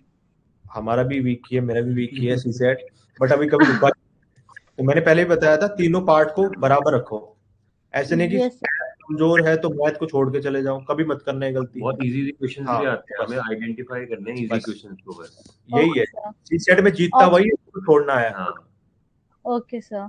और सर करंट अफेयर तो पीटी 365 में मैं लास्ट में मतलब रिवीजन करूं सिर्फ उसका। बस वही है, हमने भी वही किया और कुछ हाँ। नहीं किया। Okay okay, thank you sir, just यही क्वेश्चन था मेरा। Okay, thank you. आप लोग नोट्स शेयर कर देना, बच्चों की डिमांड ये होगी। अब बच्चों से बात करते हैं, शॉर्ट नोट्स बनाए, तो आपके नोट्स उनके समझ में कैसे आएंगे, मुझे ये नहीं पता। आप उनको मतलब हम वो नहीं 2-4 पिक्स मैं हाँ। शेयर कर दूंगा कि इस तरीके से देखो तरीका- मेरे नोट्स, तरीका ढूंढना है आपको। हमारे नोट्स समझ में नहीं आएंगे आपको, क्यों? क्योंकि हमने वो एक वर्ड्स में बना रखे हैं। शॉर्ट अब नोट्स मेरे को भैया के नोट्स समझ में नहीं आते, जबकि हमने साथ पढ़ाई की है। अब भैया ने हमें 2-3 बार पढ़ाए भी अपने नोट्स से, लेकिन वो मैं अब देखता हूँ, उस टाइम भी देखता था नहीं समझ में आते थे, क्योंकि भाई इनके पॉइंट इन्हीं के रहते हैं, हमारे इनके नहीं समझ में आएंगे। तो नोट्स हमारे आप देख के डिपिक्ट कर सकते हो कि यार इन्होंने ऐसे बनाया तो मैं भी ऐसे बना सकता हूँ। कॉपी मत करना बस, हाँ। तो समझ में नहीं आएगा आपको ज्यादा। नोट्स होता मतलब ही यही होता है नोट्स का, कि एक बार नोट्स बनाना सीख गए ना आप, तो आराम से आप मेंस भी क्लियर कर लोगे, सब कुछ क्लियर कर लोगे। लेकिन वो सीख नहीं है आप नोट्स बनाना कैसे बनाना। नेक्स्ट गुनी का कंपोज आप बताएं।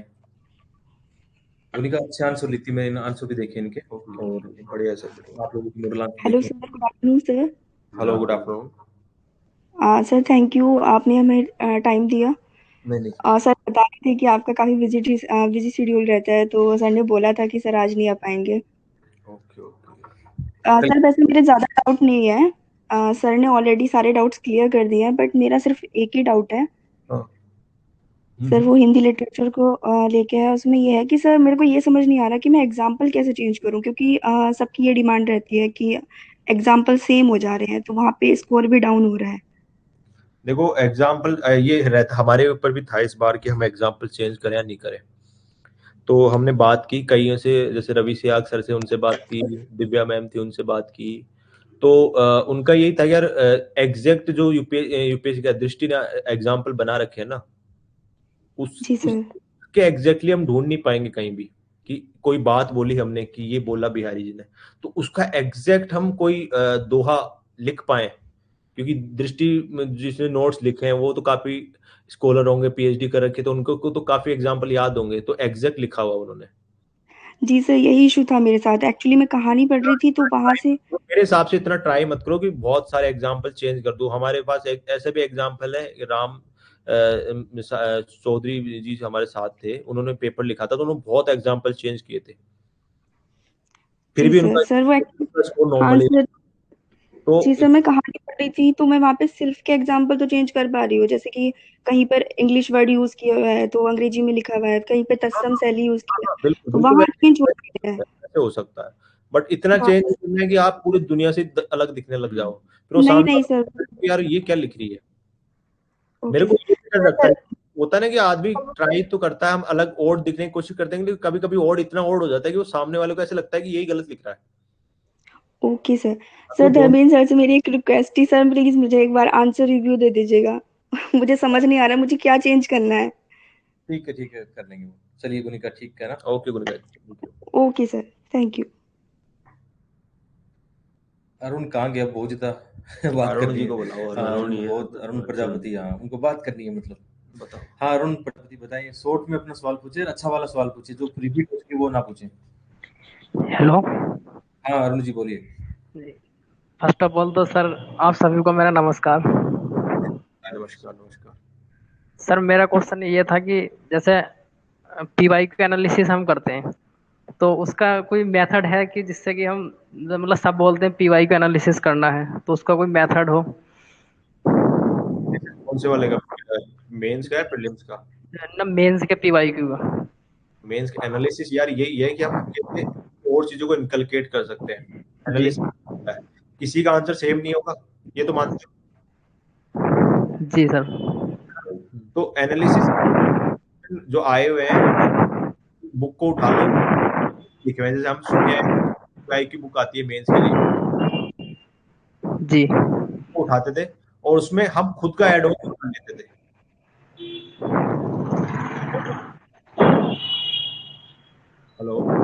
हेलो, हाँ जी सर, आवाज आ रही है। मैं बोल रहा हूँ हम मेंस जैसे सुनने आए कि हमने पीवाईक्यू की बुक ला रखी थी जी, तो हम यही करते थे, वो इंग्लिश में है बट यही करते थे कि इसमें जैसे इंट्रो लिखा हुआ है तो भाई मैंने इंट्रो क्या लिखा है, मैंने इंट्रो क्या किसी कोर्स से शुरू किया या किसी एग्जाम डेटा से शुरू किया है, एनालिसिस होता है कि यार मैं डेटा से शुरू कर सकता था। कोई एक क्वेश्चन आ जाए किसी टॉपिक के ऊपर, कोई भी आप ले लो, फंडामेंटल राइट्स के ऊपर आ गया किसी के, तो आप वहीं पे एनालिसिस करो कि अच्छा अब इस बार आर्टिकल 20 या तो शायद अगली बार 19 पूछ ले, 14 पूछ ले, तो आपको उस हिसाब से एनालिसिस भी हो जाएगा कि अच्छा ये एक दो टॉपिक और हैं, क्या पता अगले साल हो जाए। बहुत किया एनालिसिस और वो इस बार आ भी गए क्वेश्चन कि हाँ ये मैंने एनालिसिस किया। यस सर एक क्वेश्चन और है मेरा। सर आपके अगर कोई जानकारी में हिस्ट्री ऑप्शनल के कोई फ्रेंड हो तो उनसे एक बार गाइडेंस के लिए बोल दीजिएगा।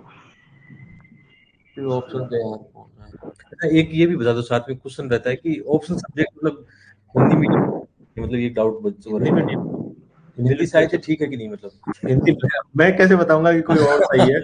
भाई हिंदी लिटरेचर बहुत टॉप पे चल रहा है सिलेक्शन। मतलब देखो मेरी भी कोई बैकग्राउंड है नहीं हिंदी की, लेकिन मैंने हिंदी इसीलिए लिया क्योंकि भाई मार्क्स आते हैं, पास करवा देता है। उनका टारगेट यही होना चाहिए कि पास होना है एग्जाम में, क्या ज्ञान थोड़ी लेना है यहाँ पे। 270 तक आप स्कोर 270 बहुत और आता है, कहीं आता है, हिस्ट्री में भी आता है, अच्छा आता है, ऐसा कुछ नहीं है कि भाई हिंदी में आ रहा है।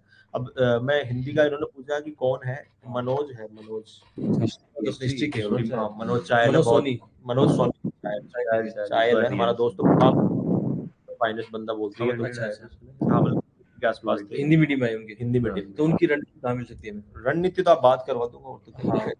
हाँ वही है कि रणनीति तो अभी इस बार पिछली बार तो इंटरव्यू में आप उनको ये बोल दीजिए कि उन्होंने कौन कौन सी रिसोर्सेज और कोई कोचिंग। हाँ मैं आपको वो करवा दूंगा, सेंड कर देंगे, वो आपको शेयर कर देंगे, तो फॉरवर्ड कर देंगे। हाँ भाई, लेकिन ये याद रखना मैंने उनके साथ बैठ के कई चीजें देखी थी कि वो पॉइंट फॉर्म में लिखते थे जी, ठीक है। तो हिस्ट्री में ये मत करना कि तुम पैराग्राफ में पॉइंट फॉर्म में लिखना। भाई इंग्लिश मीडियम वाले जो डिपिक्ट करो जैसा वो लिख रहे हैं जी, पॉइंट फॉर्म में लिखोगे तो दुनिया से आगे रहोगे। होता है कि पैराग्राफ में लिखने लग जाते हैं लोग। जी सर, पॉइंट फॉर्म में लिखते रहना। ये भी कोई गलत सब्जेक्ट नहीं है कि आप मैं बोलूंगी हिंदी, हमारे हिंदी आसान थी इसलिए हमने। सर फ्री में इकोनॉमी के लिए जो मुरनाल सर के आपने बोला स्टडी मटेरियल, क्या उसके अलावा और कोई नहीं है? क्योंकि भाई दो बार उनके वो पढ़ लोगे वही बहुत है, उसके अलावा कुछ नहीं है। मतलब हमेशा ध्यान रखो वही बेस्ट जो है, वो बेस्ट है 1200 पेज पढ़ अच्छे से उनको रिवाइज कर लो आप। आता है वो नीचे मिक्स आता है, बाइलिंगुअल आता है उनका, तो वो तो इजी इंग्लिश वैसे समझ सकते, बहुत इजी आती है, बहुत इजी आती है। चलो अरुण आप हो गए, ठीक है, थैंक यू सर। ओके भाई।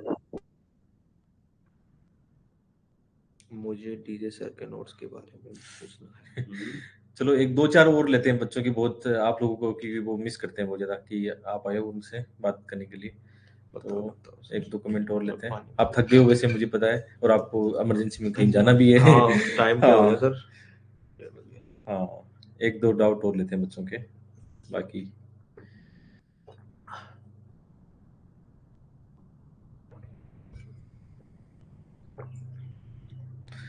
अरविंद कुमावत आप बताएं।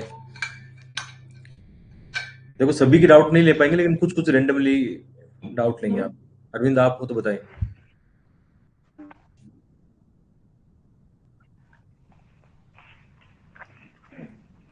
हेलो, हाँ जी बताओ, जोर से बोलिए, आराम से, ऊंची आवाज में। हेलो, आ रही आवाज आ रही। हाँ sir, good afternoon. Good afternoon भाई। हाँ sir, good afternoon. Good afternoon भाई, गुड आफ्टरनून, बताइए। सर मेरा एक डाउट है, चार बार से प्रीलिम्स नहीं हो रहा है सर मेरा। हाँ दीपक आप बताओगे। ये अब 2025 में दोगे आप?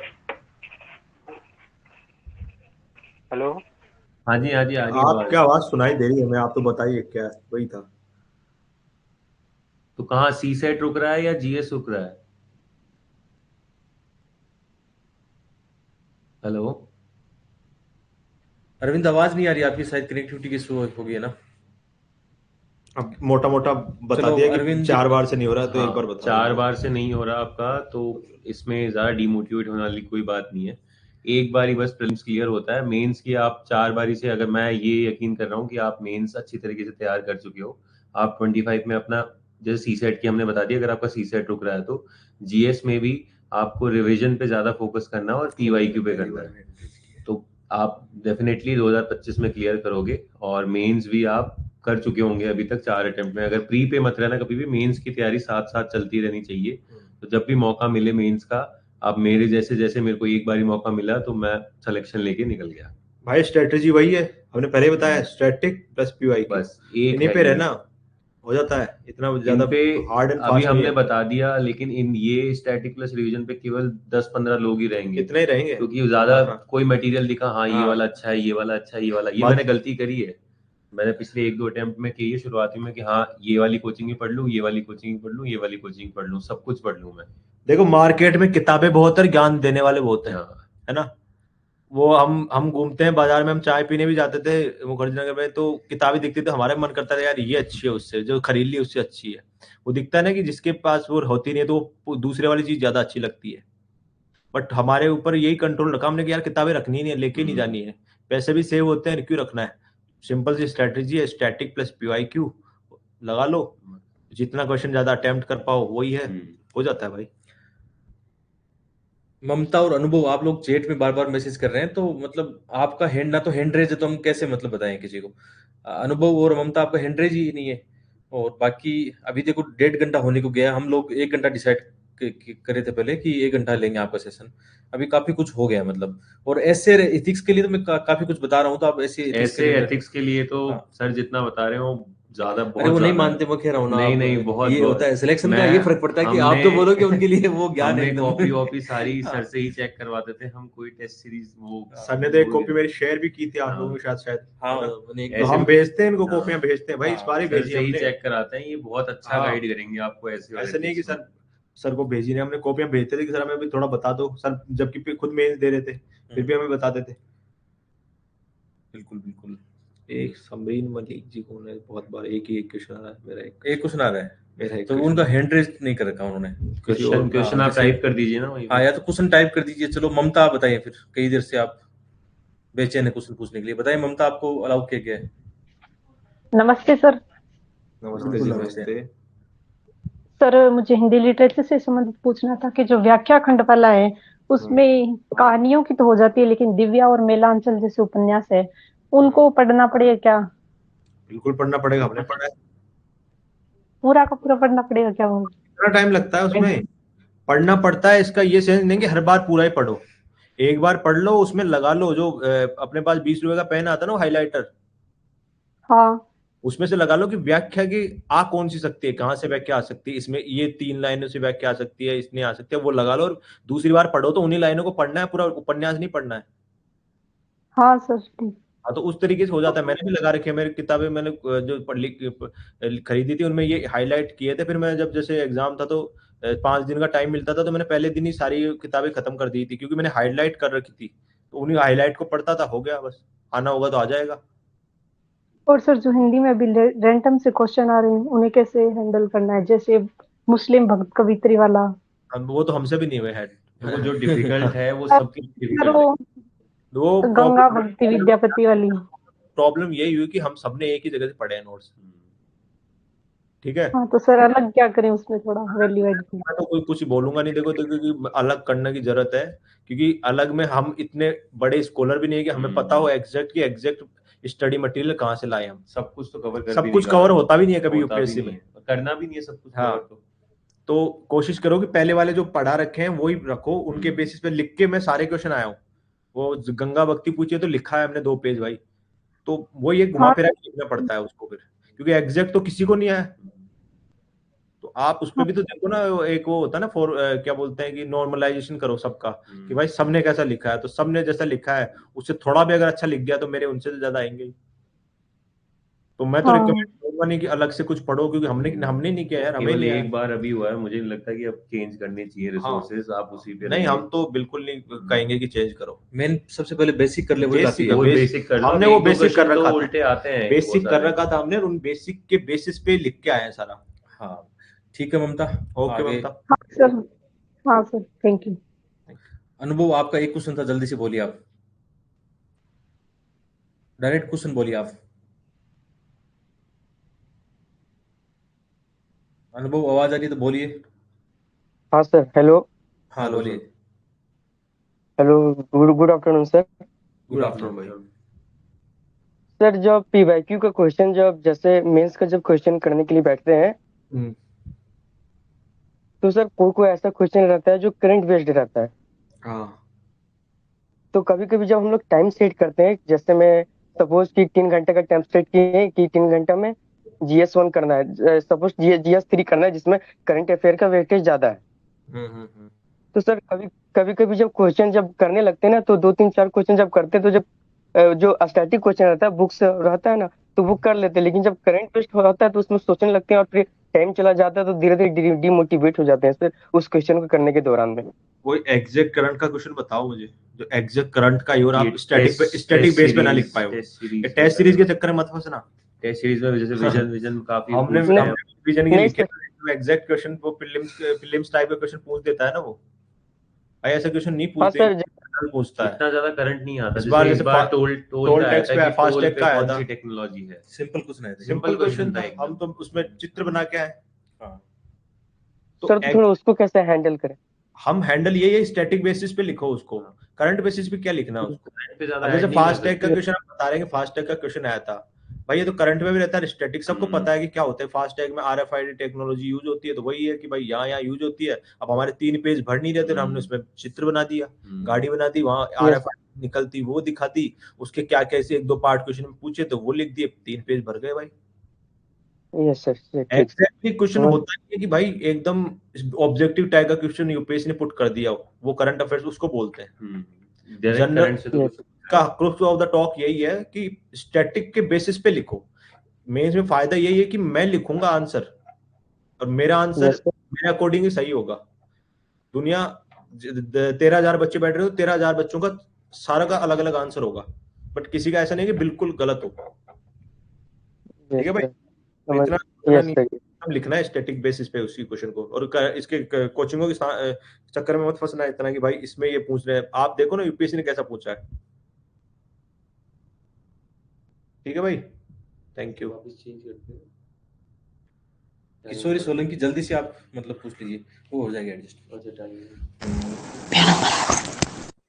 जल्दी से, बच्चे बहुत सारे बच्चे रहते हैं, ज्यादा डाउट नहीं ले पाएंगे क्योंकि हमें जाना भी है फिर। आप जल्दी से बोलिए फिर आप। हाँ सुनाई दे रहे हो।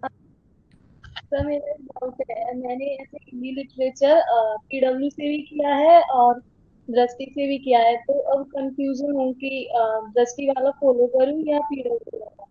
आपने पहली बात ये बताया 2 जगह से किया क्यों? आपके पास इतना टाइम था? यही तो करते हैं बच्चे गलती। नहीं सर, मैंने पहले PW से किया था, तो जैसे दृष्टि से करो, PW वाले बेस्ट नहीं है, तो अभी आंसर लिखती हूँ तो मतलब कंफ्यूज हो जाती है कि कौन सा रिवाइज करूँ और मतलब कौन सा करूँ। शुरुआत आपने की थी कंफ्यूजन से कि कहाँ से करूँ, बट कोई बात नहीं इसमें। मैं बस सिर्फ इतना बता रहा हूँ कि इतना कंफ्यूज रहना नहीं है लाइफ में। अगर आपने PW का किया तो स्टिक विद दैट। और हिंदी दृष्टि से किया है मैंने, भाई दृष्टि से किया है, दृष्टि से ही किया है। फिर कहीं से इग्नू का क्वेश्चन आ रहे थे कि इग्नू से नोट्स पढ़ने का, नहीं पढ़े भाई हमने, तो जरूरत ही नहीं है। जो अच्छा लगे बस उसी पे, उससे जो जितना लगे उसमें से कर लो। तो आप मेरे हिसाब से एक का अपना लो, दोनों के नोट्स पढ़ने की जरूरत नहीं है, नहीं इतना टाइम है यूपीएससी हमारे पास। यस सर, मुझे सीसेट को लेके क्वेश्चन पूछना था कि मैंने मैथ वगैरह 8th क्लास तक ही पढ़ा है, तो अभी जो सीसेट है मुझे मतलब जनवरी के बाद से उसकी मतलब वो करना चाहिए या अभी से स्टार्ट कर दूं? बिल्कुल, अभी 8th के बाद पढ़ा है तो क्या नॉर्मल मैथमेटिक्स क्या गुणा भाग जोड़ भाग के तो आते होंगे ना। रीजनिंग के क्वेश्चन आते हैं, ब्लड रिलेशन इनमें तो इसमें तो कोई ज्यादा ऐसी रिक्वायरमेंट नहीं है हाई क्लास में। बात यही है कि आप अपनी स्ट्रेंथ को पहचानोगे। मेरे से अगर मैं जनवरी से स्टार्ट करूंगी तो हो जाएंगे क्या। और कोचिंगों वाले क्वेश्चन करना मत। यूपीएससी ने जो क्वेश्चन पूछे PYQ वही करने हैं सीसेट में भी। आपको जब लग जाए ना कि यार हो रहे हैं मेरे से क्वेश्चन, तो वहां भी हो जाएंगे। ठीक है ना। यस सर, मुझे सर एक सर ने ऐसे बताया था कि तुम सीसेट करने से पहले 6 से मैथ पढ़ो। क्या करो? 6 क्लास से मैथ पढ़ो, तब जाके थोड़ा तुम्हारा मैथ रहने दो। हम बिल्कुल इतना आप पेपर देखो, पेपर में देखो कौन कौन से सवाल है और वो करो पहले। 6 क्लास पढ़ो भाई, किसी का कोर्स ले लो छोटा मोटा जो जल्दी से करवा देगा। यूट्यूब पे हाँ, आपको कुछ भी यूट्यूब मिल पे आजकल जाएगा। आते हैं छोटी मोटी मैथमेटिक्स की, एक एक चैप्टर उठा लो भाई, ये पूछती है यूपीएससी, इसकी जो देख लिए कंसेप्ट और फिर पीवाईक्यू पे आ जाओ। बहुत सर होते हैं भाई, बोर्ड ओड चल रहे हैं लोग, इतना ध्यान नहीं देना है, लोग कई चीजें बताते हैं, कई बुक्स बता देते हैं। मेरा दोस्त पढ़ रहा था एक अभी सर, तो पढ़ रहा था, तो एक टीचर ने उनको बोला कि ये टॉपिक है तो एक बुक आती है इस टॉपिक के बारे में, वो पढ़ लो। अब भाई एक टॉपिक के लिए पूरी बुक पढ़ देगा क्या आदमी? तो यही बात है कि दुनिया की बात इतनी माननी नहीं, अपने अकॉर्डिंग थोड़ा चलना है। अब वो ये ना, ये ऑफिशियल लाइक क्वालिटी होती है ये, कि पूरी दुनिया की नहीं मान के सुनो सबकी, लेकिन करो अपनी, कि अपने अकॉर्डिंग क्या सही है। यूपीएससी का एक फार्मूला है, आप सबसे बेकार नोट्स पढ़ लो, उसको मल्टीपल टाइम पढ़ लो, वो आपके सबसे ज्यादा काम तो आएंगे। वही चीज है सर, मैक्सिमम वही है, ट्राई करो कि कम से कम पढ़ के ज्यादा ज्यादा उसको मल्टीप्लाई। एक क्वेश्चन और था, ऐसे जो कोचिंग टीचर है वो ऐसे नोट्स बनवाए हैं, तो मतलब वही नोट्स मैंने बनाए हैं, तो अभी जो डीजे सर कराते हैं क्वेश्चन तो उनसे नहीं होता है, लेकिन मतलब डीजे सर के नोट्स पढ़ूं तो वही इनफ है ना? हाँ, हमने तो वही पढ़े हैं। मतलब फिर ऐसे बोलते हैं ना लोग कि दे रखा है, ये देख लीजिए आप, और हमसे ज्यादा मार्क्स 800+ मार्क्स आए हुए इनके, तो क्रेडिबिलिटी इनकी ज्यादा है या हमारी या उनकी सर की, ये देख लो आप। नहीं सर, मतलब ऐसे पूछ रही हूँ कि डीजे सर के जो नोट्स हैं मतलब उन्हीं को रिवाइज करती रहूं या फिर उनके भी 100 नोट्स बनाने? उनके अगर आपको अगर बनाने नोट्स फॉर्म में बने हुए हैं, अगर आपको लगे उसमें कुछ और ऐड ऑन कर सकते हो, या उनको अगर आपको लगता है कि मेरे को इससे भी ज्यादा छोटे बनाए, तो आप अपने अकॉर्डिंग कर सकते हो, बट बेस वही होना चाहिए। बिल्कुल ठीक है किशोरी, आपका हो गया। ठीक है किशोर जी, थोड़ा और भी क्वेश्चन है और लोगों के भी हैं, बहुत बहुत धन्यवाद। सचिन सोलंकी जल्दी से आप बताइए, अभी 2-4 बच्चों को लेंगे बस, अब थक गए हम और कहीं इमरजेंसी जाना है, मतलब थोड़ा सा नाराज को। सर मेरा क्वेश्चन हिंदी लिटरेचर से है कि सर जैसे 15 या 20 मार्क्स के जो क्वेश्चन आते हैं उनमें कितने एग्जांपल हमें ऐसे पुटअप करनी चाहिए आंसर में? देखो, मेरा फॉर्मूला रहता था कि एक पेज में 2 ब्लैक पेन चल जाने चाहिए।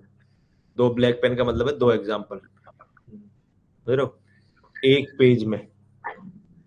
अच्छा सर, है थोड़ा कि जैसे अपन कोटेशन लिखते हैं ना, वो हाँ सर, यही रहता था कि भाई एक पेज में 2 कोटेशन दूंगा मिनिमम, इतनी तो लिखनी ही है, ताकि वो सामने वाला बोर्ड ना हो।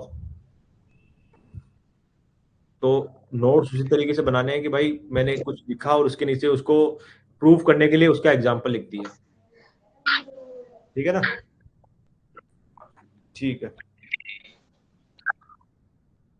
एक कुछ नहीं, बार बार आ रहा है, देखो कौन ये आप बोल रहे हैं पीवाईक्यू बेस पर नोट्स बनाए, और अरे भाई पीवाईक्यू बेस पे भी नोट्स, हाँ, जो हिंदी में नहीं मतलब ये बहुत फिल्म्स का तो मत बना देना भाई, पीवाईक्यू बेस थीम बेस बनाए, मान लो कोई चीज में, उसके बावजूद PYQ भी क्वेश्चन तो बाहर आएंगे, वो तो कहीं नहीं वो तो आएंगे बाहर, तो आते ही उनके बेसिस पे हो जाता है, लेकिन लास्ट टाइम जैसे पीरियड आया था, इस बार ट्विस्टर आ गया था। ट्विस्टर आ गया था। वो जरूरी नहीं है कि पूरे के पूरे नोट्स ही अपने सारे क्वेश्चन भाई, वो कभी नहीं होगा, ये सोचो, मैंने पहले ही बोला है कि ये सोच के कभी मत जाना कि हमने जो पढ़ा है वही आएगा। ये पढ़ के जाओगे तो फिर वहां होगा ही नहीं, ना प्रीलिम्स में होगा ना मेंस में होगा। हाँ, डाउट लगभग सेम ही है बच्चों की, ऐसा कुछ लगभग सेम ही है सर, एक दो कर लो हो गया, मतलब रैप अप करते हैं। तो यार हमें भी जाना है, देखो सर ने 1 घंटे के लिए बोला था, 1.5 घंटे तो हो गया है। हाँ, बच्चे लेकिन मेरा फेस रिएक्शन, मतलब वो डाउट वैसे आ रहे हैं ना, सेम मेमोरी के बच्चे वही क्वेश्चन करते हैं। हाँ, 10 बार डाउट सेशन ले लो फिर भी सर, देखो इतने डाउट रखने नहीं लाइफ में, दुनिया के ज्यादा डिपेंडेंसी ज्यादा अच्छा है कि खुद पे रहो, खुद से देखो। हमने कभी नहीं पूछे किसी से क्वेश्चन इतने कि भाई ये है ये है ये है, अपना हमें सही लगा यार, मेरे अकॉर्डिंग ये सही है। दुनिया बोलती है मेरे क्या बोलते हैं, अपनी लक्ष्मीकांत पढ़नी चाहिए, मेरे को पढ़ी, मेरे को समझ नहीं आया, मैंने दूसरी चेंज कर ली, तो मेरा तो हो गया। तो वो है कि इतना ज्यादा ध्यान नहीं देना है, अपने अकॉर्डिंग काम करो, बेस्ट है। ठीक है सर, चलो। हाँ, काफी टाइम, चलो फिर आज के लिए काफी है। जो भी डाउट है यार, मतलब जिनका नंबर नहीं है तो वो सॉरी इतना नहीं आ पाया, लेकिन लगभग आ जाएंगे सबसे तो मिलने आते रहते हैं हम। तो बहुत बहुत धन्यवाद आप सबका, और माफ करिएगा अगर किसी का क्वेश्चन नहीं ले पाया तो। इनके बेसिस पे आप समझ गए होंगे कि हमने क्या अपनाया, कैसे तरीके से स्टडी की है, तो आप भी उसी तरीके से कीजिए। मेरे हिसाब से वो हम कईयों ने, एक ने नहीं अपनाए, कईयों ने अपनाए और कईयों को फायदा हुआ है, रिजल्ट दिखे भी हैं। तो आप भी अगर इसी तरीके से करोगे तो होता है कि मल्टीप्लाई होगा ही वो, ठीक है ना? तो ये चुलबुले बच्चे होते हैं जो लवासना के बारे में बात करते हैं, उनको फर्स्ट रैंक पे पहली रैंक लानी है, ऐसे बच्चे भाई भी हमने छुट्टी हाँ। ले ली लवासना से, हम तीन महीने की एफसी के एग्जामिशन पे है, तो हम लवासना के बारे में ज्यादा बता नहीं सकते। हमारे दोस्त गए हुए हैं, वो मजे ले रहे हैं, ठीक है, मजे भी ले रहे हैं, बट होते ना कि भाई एक ट्रेनिंग भी चल रही है उन लोगों की। अच्छा, यूपीएससी में मैच्योरिटी का कितना रोल है? मैं इन बच्चों को बोलता हूँ कि तुम सिली ऐसी बातें करोगे ना, तो आप कहाँ मतलब कमीशन मारने वाले हो? नहीं होगा भाई, क्योंकि नहीं होगा भाई। मैच्योरिटी का कितना बड़ा रोल है? बहुत, मैं तो मानता हूँ बहुत ज्यादा रोल है, क्योंकि ये आप छोटी छोटी डाउट्स पूछते हो तो खुद क्लियर कर सकते हो आराम से, कि अब इतनी बार एक ही सवाल आपने पूछ लिया, सब ये बता दिया कि भाई पीवाईक्यू फोकस हाँ। करना है, स्टैटिक है, लेकिन आप फिर भी वही repeat हमने करे कोई जा रहे अलग हो। चीज नहीं बताई, आपने कई टॉपर से सुना आपने होगा, यही सुना होगा, हाँ। लेकिन बस ये अपनाना है आपको, इसी को वो मैच्योरिटी कहते हैं। मैं ऐसे बोलता हूँ सर कि वो आदमी को क्वेश्चन पूछने से पता लग जाते हैं कितना मैच्योर है, हाँ। वो किस तरीके से क्वेश्चन आपने हमें बताया, जैसे हमने भी बहुत टॉपर से सुना था, लेकिन हमने वो चीज अप्लाई हाँ, करी बस, हमारे ऊपर, बस हमने बार सबसे नहीं पूछा, एक ही एक चीज सबसे आप पूछ रहे हो, वही कॉमन चीज। वही कॉमन चीज है। और सर उन्होंने ट्राइड एंड टेस्टेड है, सर जो बताते हैं हमने भी फॉलो किया है, तो आप हमने लोग तो भी पूरा follow कर सर को ही सकते फॉलो हैं। किया है। हाँ, मतलब मैं इनको ये सिखाना चाहता हूँ कि मैं आलोचना, देखो इनकी आलोचना इसलिए करता हूँ, ये जब छिल्ली मिस्टेक या वैसे पूछते हैं आप ना, आपके मतलब होता ना कि डांटता अपना ही आदमी है, कोई दूसरा होता ना, दूसरे को कोई मतलब है भी नहीं। सर आपको डांटते होंगे तो वो इसलिए डांटते हैं क्योंकि आप वो आपको अपना समझते हैं। होता ना घर वाले डांटते हैं, तो इतना ज्यादा दिल पे नहीं लेना, दिल पे लेना है, लेकिन पॉजिटिव वे में लेना है कि यार सर ने बोला है तो अगली बार मैं अच्छे से करूंगा। अब देखो ये बच्चे ने क्वेश्चन किया है ना कि आंसर राइटिंग में फिंगर और शोल्डर में पेन होता है भाई ये अब इसे रिमूव करो सबके ना, पेन ये सबका वाला होता है। ये वाला सबके पेन भाई मेरा होता तो है। फर्स्ट अटेम्प्ट में जिसमें पास हुआ हूँ, मेरा तो ये फट गया था यहाँ से, फिर भी नहीं रुका, क्यों रुकना मतलब नहीं है ही नहीं। लिखते लिखते वो इतनी अंगुलियों के बोलते हैं ना कि हमने वो एक्सरसाइज की अंगुलियों की, एकदम वो बन गए ना नहीं, मजबूती वाली अगर ये muscles। अंगुलियों वाला बहाना है तो फिर यूपीएससी मेंस तो कभी हो ही नहीं सकता हो, तो कि मेरे पेन हो रहा है जितना अंगुलियों पेन में। लोगे ना उतना ही अच्छा है। चलो बच्चों, फिर है ना आज के लिए काफी, आपके लिए बहुत बहुत धन्यवाद देते हैं आप दीक्षक और सबका, मोहन दोनों बहुत को, बहुत धन्यवाद, थैंक यू सो दोनों को मच। धन्यवाद देते हैं कि टाइम निकाला, और मतलब नहीं सर, आपका बहुत बहुत धन्यवाद, सबसे बात करने का मौका मिला, और इस तरीके से करते रहिए। जो भी डाउट अगर फ्यूचर में आएंगे तो will try to resolve all that. हाँ, थैंक यू सो मच।